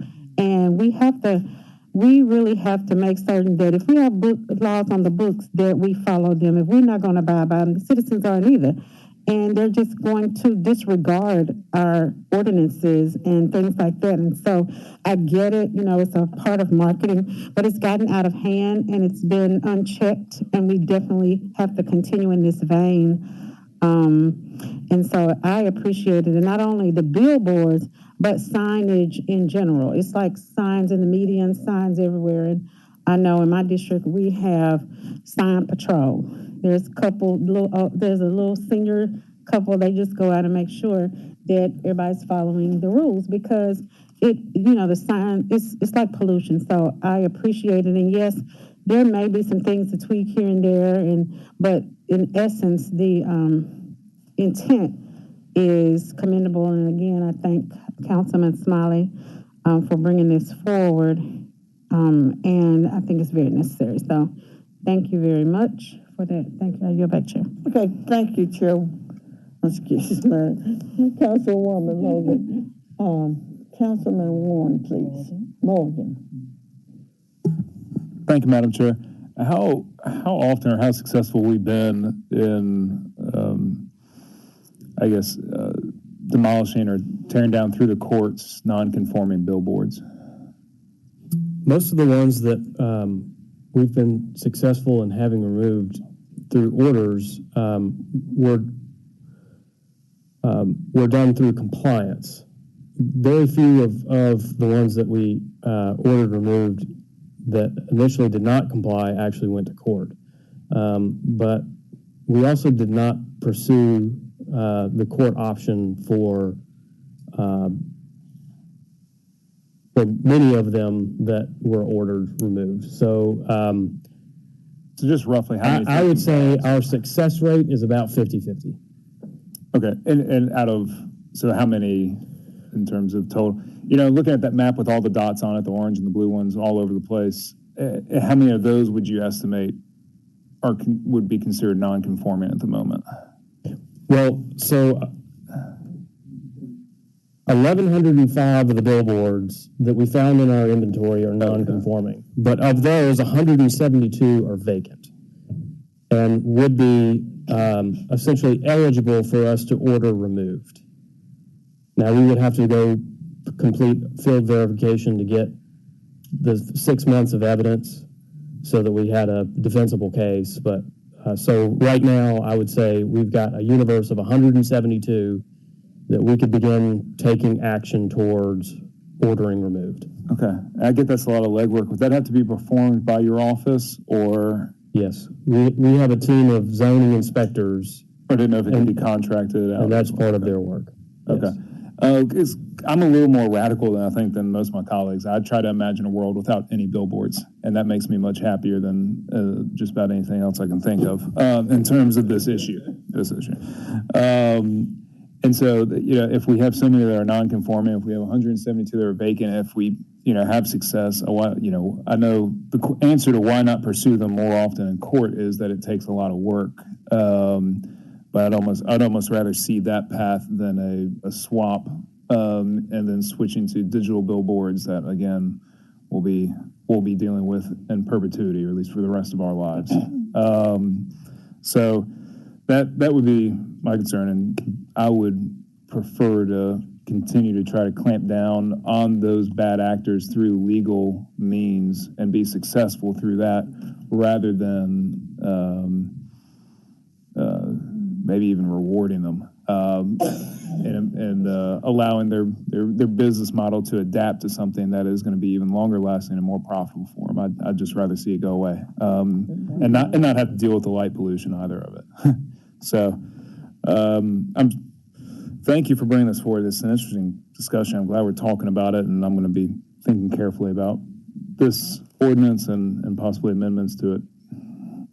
If I could just make one statement, of the 172, these likely have been vacant for much longer than 6 months. And so if we were successful in having all of them removed tomorrow, there are likely not 172 more that come behind them of the remaining non-conforming billboards anytime soon. And so that was why I used the word hasten the removal of the remaining non-conforming billboards, because for most of them, by and large, they are marketable assets. And so what this program would do is essentially create a situation where we can exchange something of market value, digitization where it's not otherwise allowed, in exchange for removing even more than these 172. So I just wanted to make sure that was clear in my I understand that it's you're trying to go, I guess, That's where I'm more. 2 steps forward, or maybe 3 steps forward, 1 step back by allowing digitization. Like I said, maybe I'm just more radical. I don't even want to concede anything. Understood. Madam Chair, one final comment. That's where I'm less focused on these 172 junior billboards like along 3rd Street that existed because of casinos. Like, I get it. Like, it's the conversion rate and the best practices that we're really, that I'm more focused on. How many zoning enforcement employees do you have? We have 12. See, that's my problem. Okay, that's your Right, comment. well, no, but that's the rub. It's like code enforcement. It's like, where are you spending your time? And I'm not saying that it's not a worthy endeavor, but when I get phone calls, I've never gotten a phone call from a resident or an email about a billboard they're pissed off about. It's, why are there 6 cars parked in the front parking lot or front of this home? Why is X, Y, and Z? And so if I have manpower of 12 people and I have to pick a priority, this would not be top of mind for me, and the amount of manpower. So maybe that has to be germane to what we're discussing today. So again, I'm very supportive of what you're doing. I think we have to have a more realistic conversation about how you're going to tackle that kind of thing with 12 people, 350 square miles of property, and the ability to like document and enforce and do all these things. I'd like to understand that better. Okay. So, Okay, let's get back on track. Thank you. Council. Oh, you wanted to answer? no, I'm saying I thought that was on track for the conversation. Yeah, but I mean, you were out of order. A quick comment from him. We'll know in the future, won't we? Chairperson Jones. I guess I'm going to take a contrarian approach to this. I'm a small business. I've used billboards before because that's the only type of advertising that I could afford at the time. So I think what we're doing, I would almost like for us to have a carve out for the small operators, as Mr. Carlisle talked about here, because I'm looking at, I can't afford a huge one on 240, but I can afford one, if that's my target market, right next to the four-way. So do we want to penalize what would, and perhaps we don't have enough small businesses to fill those 172. So let's create an environment where we're talking about small businesses have the opportunity. Now, granted, I feel that some of these may go the way of the horse and buggy, because people are using Facebook, but I still think that there's a viable benefit that this may have to small business owners like mine. And so if we take that away, what other means? Yeah, of course, you have to adapt to the market, but I still see this perhaps being some of those unintended consequences if we just do a blanket exchange out of these. Now, still from the standpoint of being somebody who needs marketing, a digital billboard is less effective to me because they're going to have 15 different things up there. And by the time, if I happen to be driving down the interstate, I'm going to miss it for most of the things that are up there. So this whole thing, exchanging it to digital, I don't think that that's going to be beneficial for somebody who's going to be sitting in my seat and taking it from my perspective. Yes, as a billboard owner, do I want to collect from 15 businesses? Oh, you're damn right I do. But it doesn't help me as somebody who's trying to bring business into my door. So that's why I think that there's an appropriate place for some of them.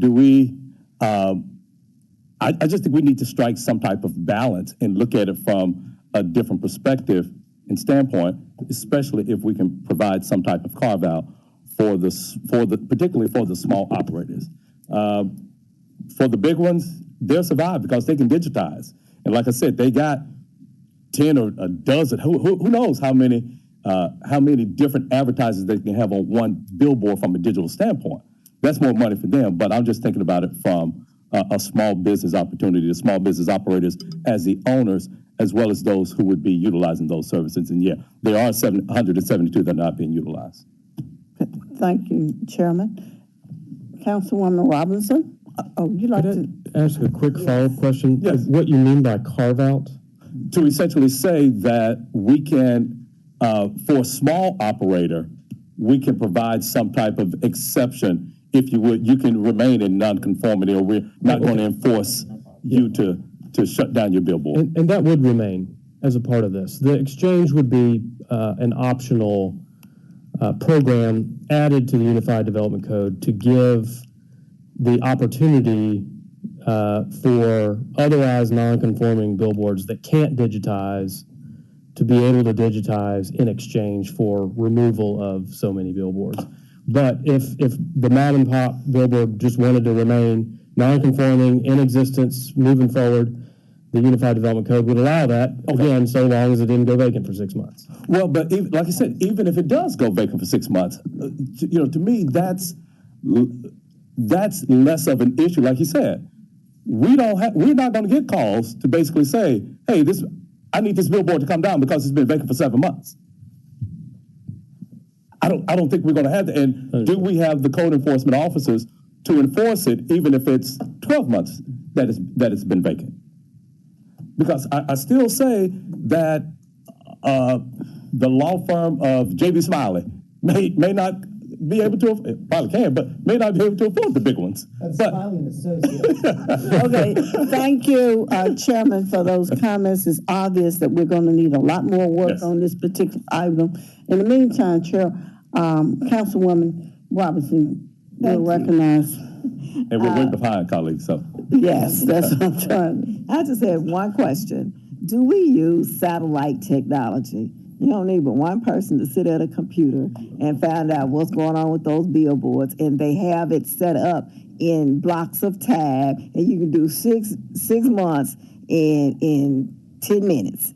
Do we have that technology? Yes, and in fact, in the process of updating our inventory to prepare for this report, we utilize that technology. One of our analysts, Shay Stock, who's here, did the yeoman's work of going through basically the entire city and using satellite technology to update the inventory. Now, keep in mind that those images are also time-stamped, and so when there is any form of time sensitivity, like a 6-month requirement, we do have to be aware of that as we're going through that. But yes, we utilize that technology. Okay. You do know that there is some technology available where you can get timestamps from other periods of time as well. Yes. I just want to make sure that we're using the technology so we don't have to increase our men on the ground or boots on the ground, and they can use that for other code violations as well. Yes, we do. We got to start working smarter. Thank you. Okay. We're definitely running behind time, but Councilman Smiley would like to have the last word on this particular topic. Go ahead, and we'll be getting back with you on this particular issue. So first of all, thank you, colleagues, for entertaining this particular ordinance. I do want to kind of address some of the concerns. Councilman Morgan, you said that you want to see all signs go away. We know the billboards go away. The possibility of that is minute, is limited. But what we do know is we can significantly reduce the number of blighted signs, a number of billboards in the community with this exchange program. And I think another council member talked about, the ownership interest, the business interest. We've had conversations with individuals or entities who own these billboards. They may have non-conforming signs, but for us, in terms of enforcement, we don't have the resources to enforce it. So if we come up with a program that incentivizes them to participate, guess what they're going to do? They will quickly take down those non-conforming signs at no cost to the people of Memphis. Also, as it relates to, the comment that, folks in the community aren't concerned about these billboards that go vacant for 6 or 7 months. On the contrary, if you drive down, I'm just talking about it because it's the street I drive down a lot, Mississippi Boulevard, you see some of those junior billboards. When it goes empty for 6 or 7 months, some mischievous folks in the community come out and put up all types of things on those signs. And we, I think it should be the position of this council, we do everything we can to eliminate those opportunities. I think overall, this is just a good project, and it's moving the city of Memphis in the right direction. So, and as it relates to going forward, I hope that we support it going downstairs with no recommendation, because it's 3 readings, and we have a lot of times to address some of the potential changes as it relates to this ordinance and offer amendments. And with that, thank you all. Okay, thank you again. This was only a presentation today, and we'll be working out the details. The next item is a SUP special use permit at 122 South Main Street, special use permit for a hotel. Due to the time, would y'all have a problem with this just going downstairs to be discussed, and we'll work it out downstairs? Is that okay? In opposition? Somebody want to chase, please? Come on, work with me. Yeah, but this is a big case. Well, it may have to be tabled. May have to be moved. But it's a big. Well, still for discussion downstairs. Yeah. And presentation, yeah. Yeah, Madam Chair, Brett Ragsdale with the Division of Planning and Development. We can be brief, but there is a lot to discuss here, but we will work through these. And in the next case, we can also be brief if you want to hear that one. Okay, that's the same situation, I think, because I think 2 on 3, there may have been some opposition from what I recall that came up that needs to be discussed. No, that's on this case. That's So what's the at next number one. 3, okay. Number 4, you want to, let's hear that one real quick. I don't think this is gonna be a major one. Number 4, SAC 22-07, 4183 Steele Street, street closures for sections of Steele Street and Durham Avenue, northwest of Coventry Drive, District 7, Super District 8. Can I get someone to move it? Second? Second. And second. Okay, presentation quickly, please.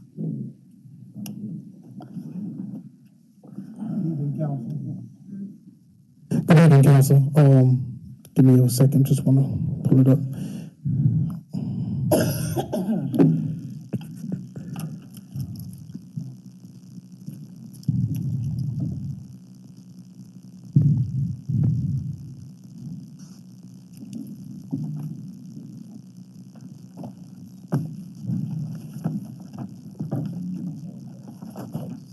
Sorry.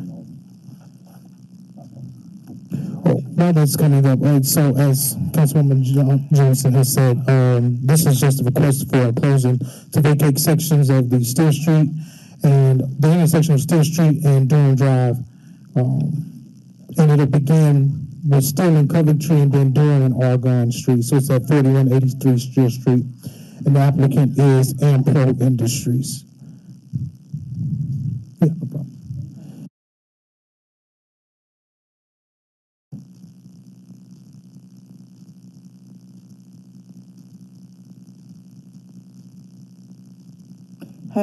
While you're waiting, can you answer some questions? Yes. Has all the property owners been contacted in regards to, and did we get any oppositions about the closure of this street?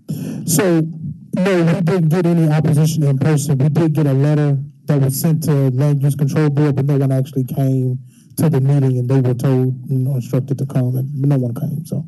Okay. I guess all the property owners have been contacted, as well as Bell's Enterprise, so, yeah, Okay. everyone's on board. Thank you. Madam Chair, I'd move this with a positive recommendation. Ampro has been an incredible stalwart up there. They're in the middle of a $30 million expansion, and we want to be supportive of that business. Second. Been moved and second. All in favor, say aye. Aye. Any opposition? Hearing none. That matter has been addressed and received a favorable recommendation and will move downstairs so as such. Thank you for your attention and time. And that ends the planning and zoning.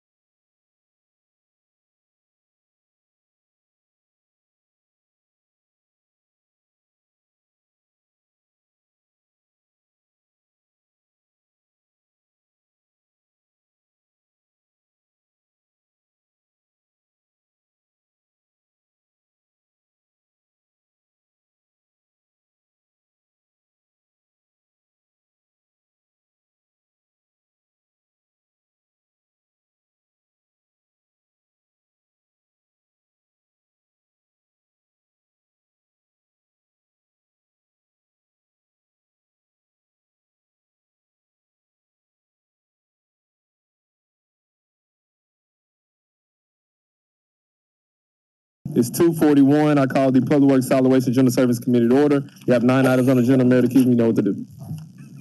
Councilman Jones. Here. Councilman Carlisle. Here. Councilwoman Logan. Present. Councilwoman Swearingen Washington. Present. Councilwoman Johnson. Councilman Colvett. Councilman Warren. Present. Chair Smiley. All right, we have 9 items on the agenda. We're going to move number 9. Yeah, so I have it. We're going to move. Is there an update schedule? No. So we're going to move number 9 to the next council meeting. So we have 8 items on the agenda. We're going to start with the first. Number 1, resolution amending the CMRA contract in the amount of $323,054 for CIP project number GS 22201, City Hall exterior cladding, District 7, Super District, sponsored by the Administrator. Take a motion second. Moved by Warren, seconded by Corvette. Director. All right, this is Antonio Adams, Director of General Services. I'm going to turn it over to our Deputy Director, Mr. Melvin James. Brevity is a good thing. Thank you, council members. This is the cladding project for City Hall building, CMAR contract, and we are requesting, this is the cladding project for City Hall. We are requesting $323,054 for a change order. So this is essentially so that we can finish the exterior of the building. Yes, sir. All those in favor? Any opposed? Independent chair, the ayes have it. Item number 2, resolution appropriating FY23 allocation in the amount of $8 million in CIP project number GS 01049, Coke Facility Adaptive Reuse, District 4, Super District, sponsored by the Administration. Can I motion second? Moved by Warren, seconded by Corvette. Director. Yes, this is the Coca-Cola, the formerly Coca-Cola building at 499 South Hollywood.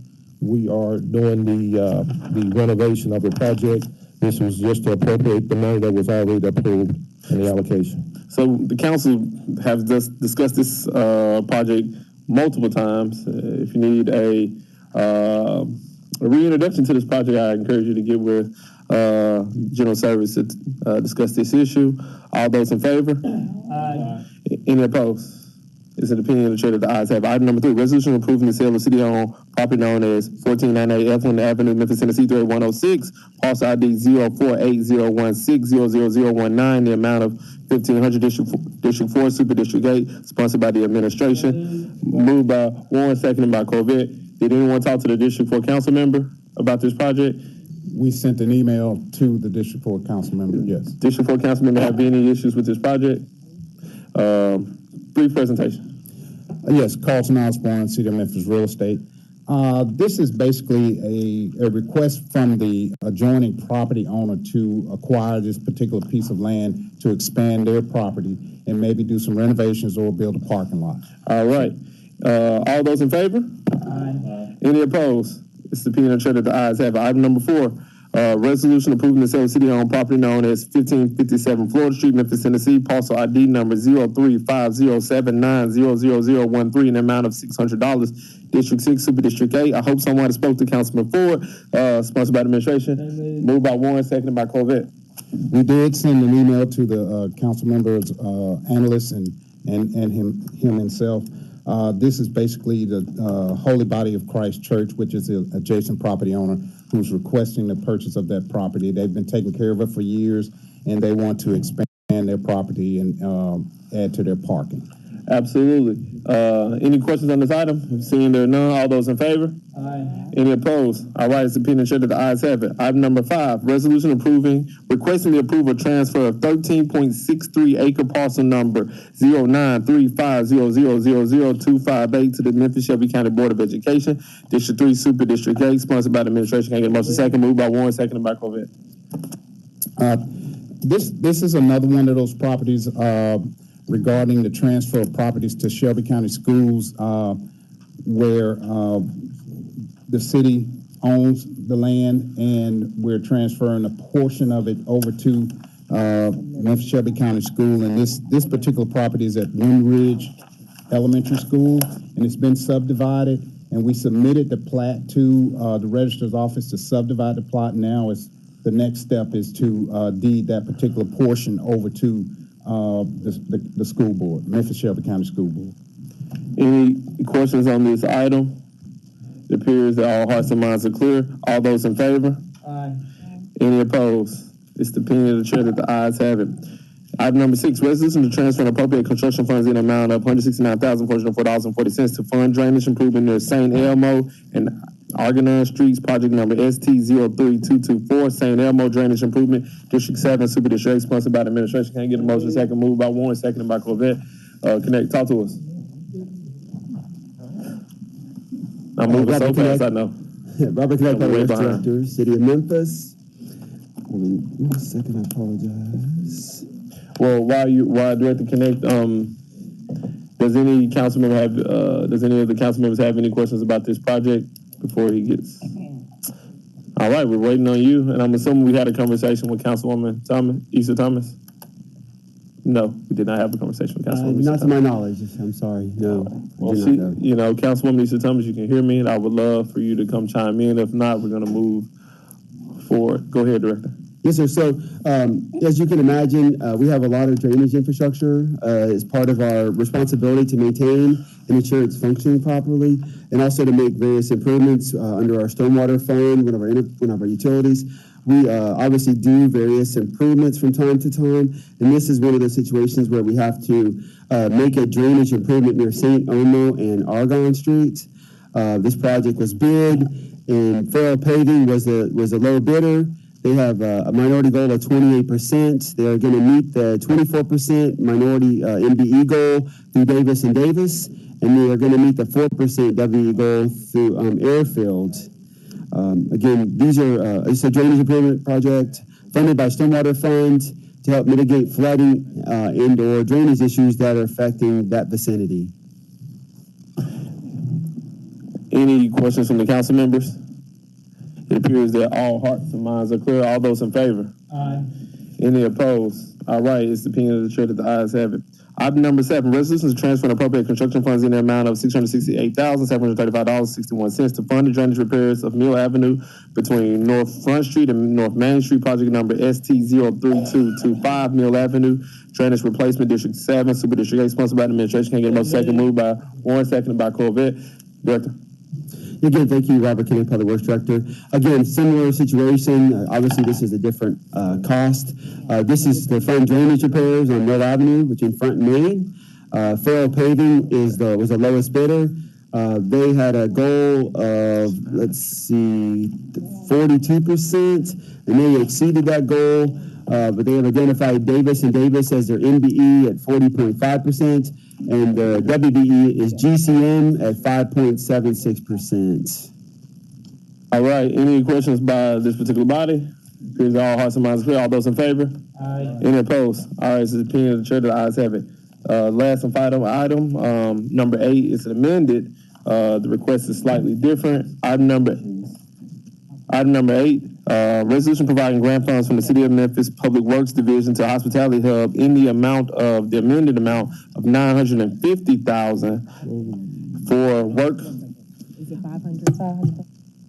Yeah, there's a substitute coming right now. It's 500,000. Multiple substitutes. Yeah, I apologize. There's been some confusion on this subject, so I can only apologize. From the division, we've been trying to get this. So it should be $550,000 as opposed to $950,000. It's no 500,000.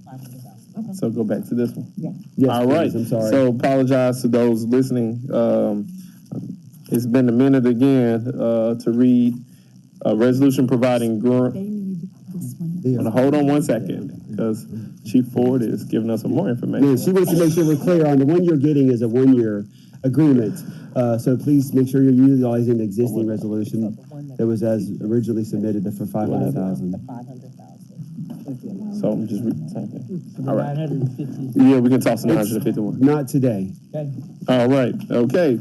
Resolution providing grant funds from the City of Memphis Public Works Division to Hospitality Hub in the amount of $500,000 for Work Local, a work initiative for panhandlers and the homeless.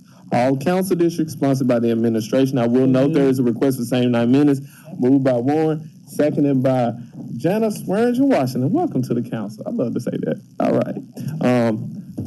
The floor is yours. Jared Bingham's here as well. If you have we want any specific responses or questions from the hub directly. This program has been around a long time. The administration we came up with this concept to find ways to mitigate blight by putting homeless, new homeless, and panhandlers to work, cleaning up blight. The program has been a huge success. We've actually been expanding it over time to ensure that the program exists. We've gone to now 5 days a week, multiple shifts. So it's really a great program. We want to continue to support the program and make sure that it's functioning and viable. We've been meeting with the hub and coming up with a general funding strategy to ensure the program can meet the deliverables that we've outlined in terms of number of participants, the pay that they earn, and the number of hours worked. So that's why we're bringing an amended agreement to you today in order to ensure that they have the funding they need that we basically outlined for FY23. So Mr. Bingham is with Hospitality Hub? Yes. Can you come on now? All right. I guess you can sit by Director Connect if you would like to, or you can sit by yourself. I'm not sure what you would like to do. All right. So 2 minutes, just briefly tell us about this initiative. Sure. Work Local is a partnership with Public Works. We take folks who are willing to get out to work for a 4-hour shift, pay $50 and a Visa gift card plus lunch and case counseling. Many people use those funds to pay for their shelter nights or to pay for long distance travel to stay with loved ones in other places where they are welcome. We won't send anybody unless they're welcome. Last year, we cleaned up 220 tons of trash and debris from our community. Sent out 14 shifts a week. 3 of those are reserved for women only. We clean all the trash cans on the mall. We clean 3-in-1 tickets in your neighborhood and your alleys every day. We work with Gerald and Robert and Dave and everybody in the department. And it's, I think we beat out the market rate contractors for blight remediation, but we're still running this as a grant fund. The whole program is about $950,000. That's the number you're hearing, and it'll come up at some point, but it's not coming up today. I'm going to have Robert ask you for more money. Give him the hard work. That's all right. So quick question for you. About how many people are we actually servicing? We'll serve about 5,000 people on shifts a year. So run through, right? 14 shifts, and we never run out of folks. If you ever want to see it live, come down Wednesday morning, you'll see people lining up to get in the shifts. We get out tickets. About 85% of folks show up to the ticket to work that day. And if you show up 4 or 5 days in a row, we have a new program where you can go to alley cleanup with the city. So you work 3 or 4 days a week, you have a little bit more stable paycheck, and then we can make a hard referral to some kind of real job. That's a good quick pitch, it's cool. Robert. Yes, it is. Take some notes. All right. Councilwoman Johnson. Thank you. Basically, you have answered my question. I just don't want y'all to bump heads with the DMC crew downtown, because if they're being paid to clean up trash, you need to be sent someplace else. That's a fair point. Thank you. Mm-hmm. All right. Well, I don't think anybody on this particular body will have any issues with the good work that they're doing and what we're allocating them. So all those in favor? Aye. Any opposed? All right. This is opinion and chair. The ayes have it. All right. With that, 254, this committee stands.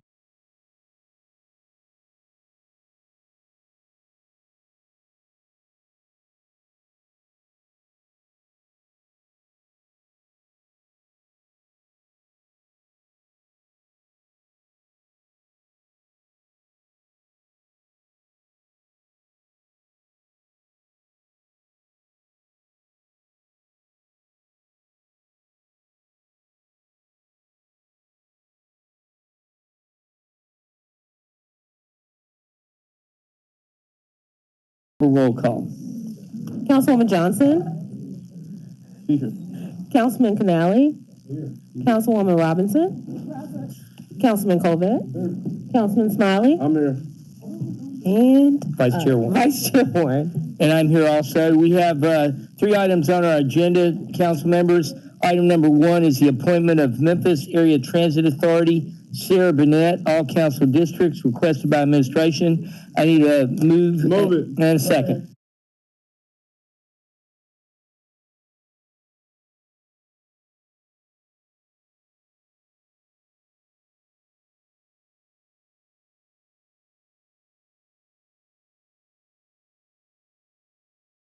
Requested by administration. I need a move it. And a second. Moved by Smiley, seconded by Colvett. Ms. Burnett, please come up and tell us a little bit about yourself and what we need to know. Thank you. Thank you. I'm Sarah Burnett. I was here recently, actually. I work at LeBonner Children's Public and Community Relations.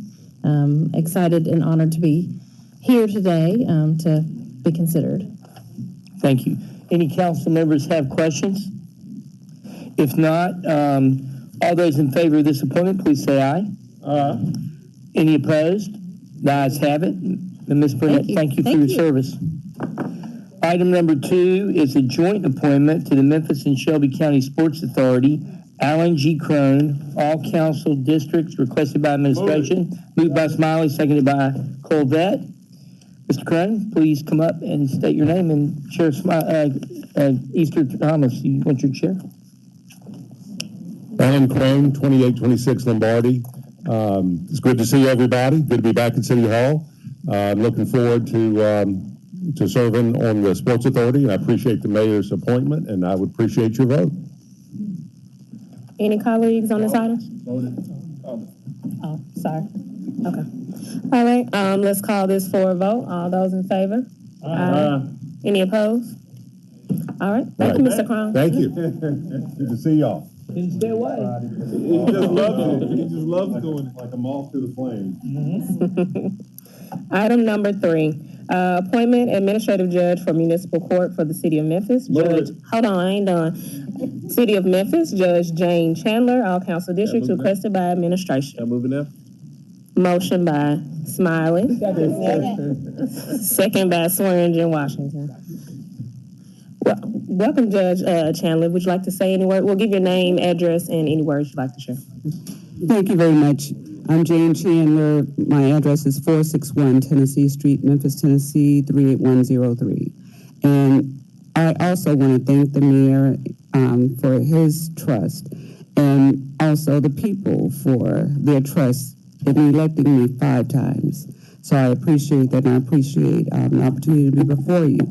And before I go further, to thank my former court officers for being here with me to support me also, and my daughter and my husband, who is a very busy aquaponics urban farmer who took the time out to be with me today. So I really appreciate them. And one of my church members who also came to show support. So I appreciate them and thank them very much for that. Yeah, definitely shows you must be good for the appointment. Any colleagues? Well, I'll say this. I think when I was moving around in the political spaces, you were always courteous, gracious, and always willing to just offer a young person moving in these spaces words of wisdom. So I appreciate you, and I know the people of Memphis do as well. Look forward to seeing you in this position. Thank you very much. Chair, that's our mayor. Councilwoman Johnson and Councilman Warren. I too just want to commend you for the work that you've done here in the city. You've always been positive around me, and encouraging people to do a good job and don't just accept whatever. So keep on going forward. I mean, she's been like that, I've heard. I even said something. She said, "Come on, you can do better than that." And I appreciate you. Thank you. Thank you. And I think that one of the things we should realize is that we've been absent this position, and Judge Chandler just stepped up and actually has been doing it without an appointment and keeping the courts running and doing a great job. So we appreciate you doing it, and we're glad you're doing it officially. Thank you. Thank you very much. Thank you, Judge. Let's bring this to a vote. All those in favor? Aye. Any opposed? Thank you. Thank you very much for your time. Any other business in this committee? I motion to remove Councilman Smiley. All right. This meeting is adjourned. Thank you.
I would like to call to order the meeting of the Memphis City Council's Executive Committee.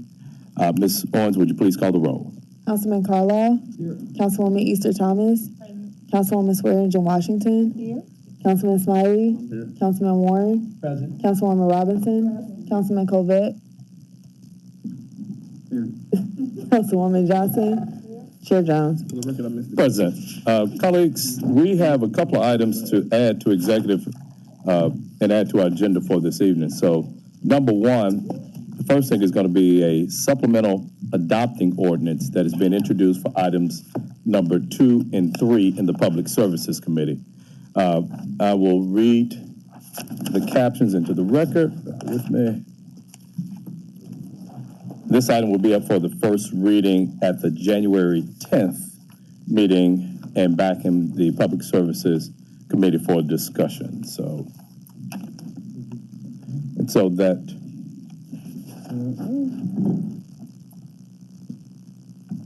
where is that?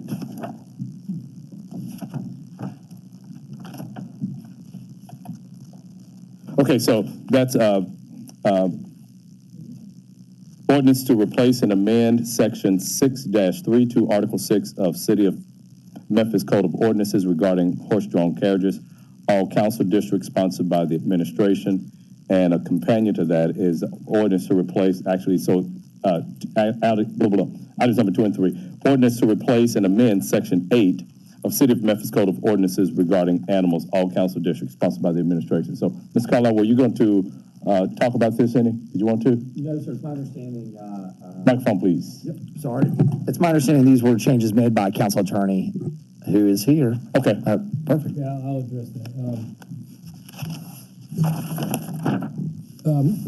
Director Pugh presented 2 ordinances for adoption. One is actually Title 6 dealing with horse-drawn carriages. The other one was Title 8 dealing with animals. The way they were done, she presented portions of the entire ordinance. And as you know, when we have comprehensive changes, we're going to try to go ahead and codify them so that we can move the codification process along. So what we did was created a supplemental adopting ordinance to codify them, and then I will make sure that they're in the proper form for first reading so that they can be codified as well as adopted. Okay. So this supplemental ordinance will supplement and amend the 2021 Memphis Municipal Code relative to animals and horse-drawn carriages, which means that it will be all contained in one ordinance rather than 2. Gotcha. Okay. Were there any questions on this, Councilwoman Johnson? The first reading will be the 1st of January. Then we'll go 3 readings, and it'll be ready by the time we finally adopt it. Microphone, please. Thank you. I was not certain he was trying to place it here for this afternoon. No, ma'am. Right. No, ma'am. This goes on in the normal course. And Director Pugh will be back at January 10th meeting to go over the reasons and answer questions. You won't be there. I will not be there. We changed the dates. I should have abstained like you did. So, colleagues, item number 27 will also be held until the January 10th, 2023 meeting. So our add-ons, we have 10 of those. Number 35 is going to be a resolution to amend the council fiscal year 23 grant allocations, all council districts, sponsored by Councilwoman Easter Thomas. There's a request to add this to the fiscal consent agenda with same night minutes. Number 36 is going to be a resolution to amend the council fiscal year 23 grant allocations, all council districts, sponsored by Councilman Warren. Also a request to add this to our fiscal consent agenda with same night minutes. Number 37, a resolution to amend the fiscal year 23 grant allocations, all council districts. This is sponsored by the Budget Committee. Number 38, a resolution to amend the council fiscal year 23 grant allocations, all council districts, sponsored by Councilwoman Johnson. Request to add this to the fiscal consent agenda with same night minutes. Number 39, a resolution to amend council fiscal year 23 grant allocations, all council districts, sponsored by Councilwoman Swearengin Washington. Request to add this to the fiscal consent agenda with same night minutes. Number 40, resolution to amend the council fiscal year 23 grant allocations, all council districts, sponsored by Councilman Ford. Request to add this to the fiscal consent agenda with same night minutes.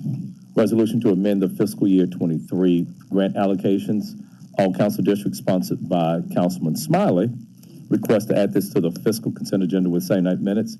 Number 42 is going to be a resolution approving certain routes for parades and races and exempting said routes from the notice requirement pursuant to Ordinance 5675, all council districts, sponsored by the administration. There's a request to add this to same night minutes. and a resolution to allocate and appropriate $350,000 from the CIP budget for a playground at Mitchell Community Center, District 6, Super District 8, sponsored by Councilman Ford. Request for same night minutes. And number 44, resolution providing grant funds from the City of Memphis Public Works Division for a hospitality hub in the amount of $500,000 for work local and work initiative for panhandlers and the homeless. All council districts sponsored by the administration. And there's a request for same night minutes. So our same night minute items are 3, 9, 10, 11, 12, 13, 14, 15, 28, 29, 35, 36, 37, 38, 39, 40, 41, 42, 43, 44. And our hold item is item number 27 is going to be held to January 10th. And so is there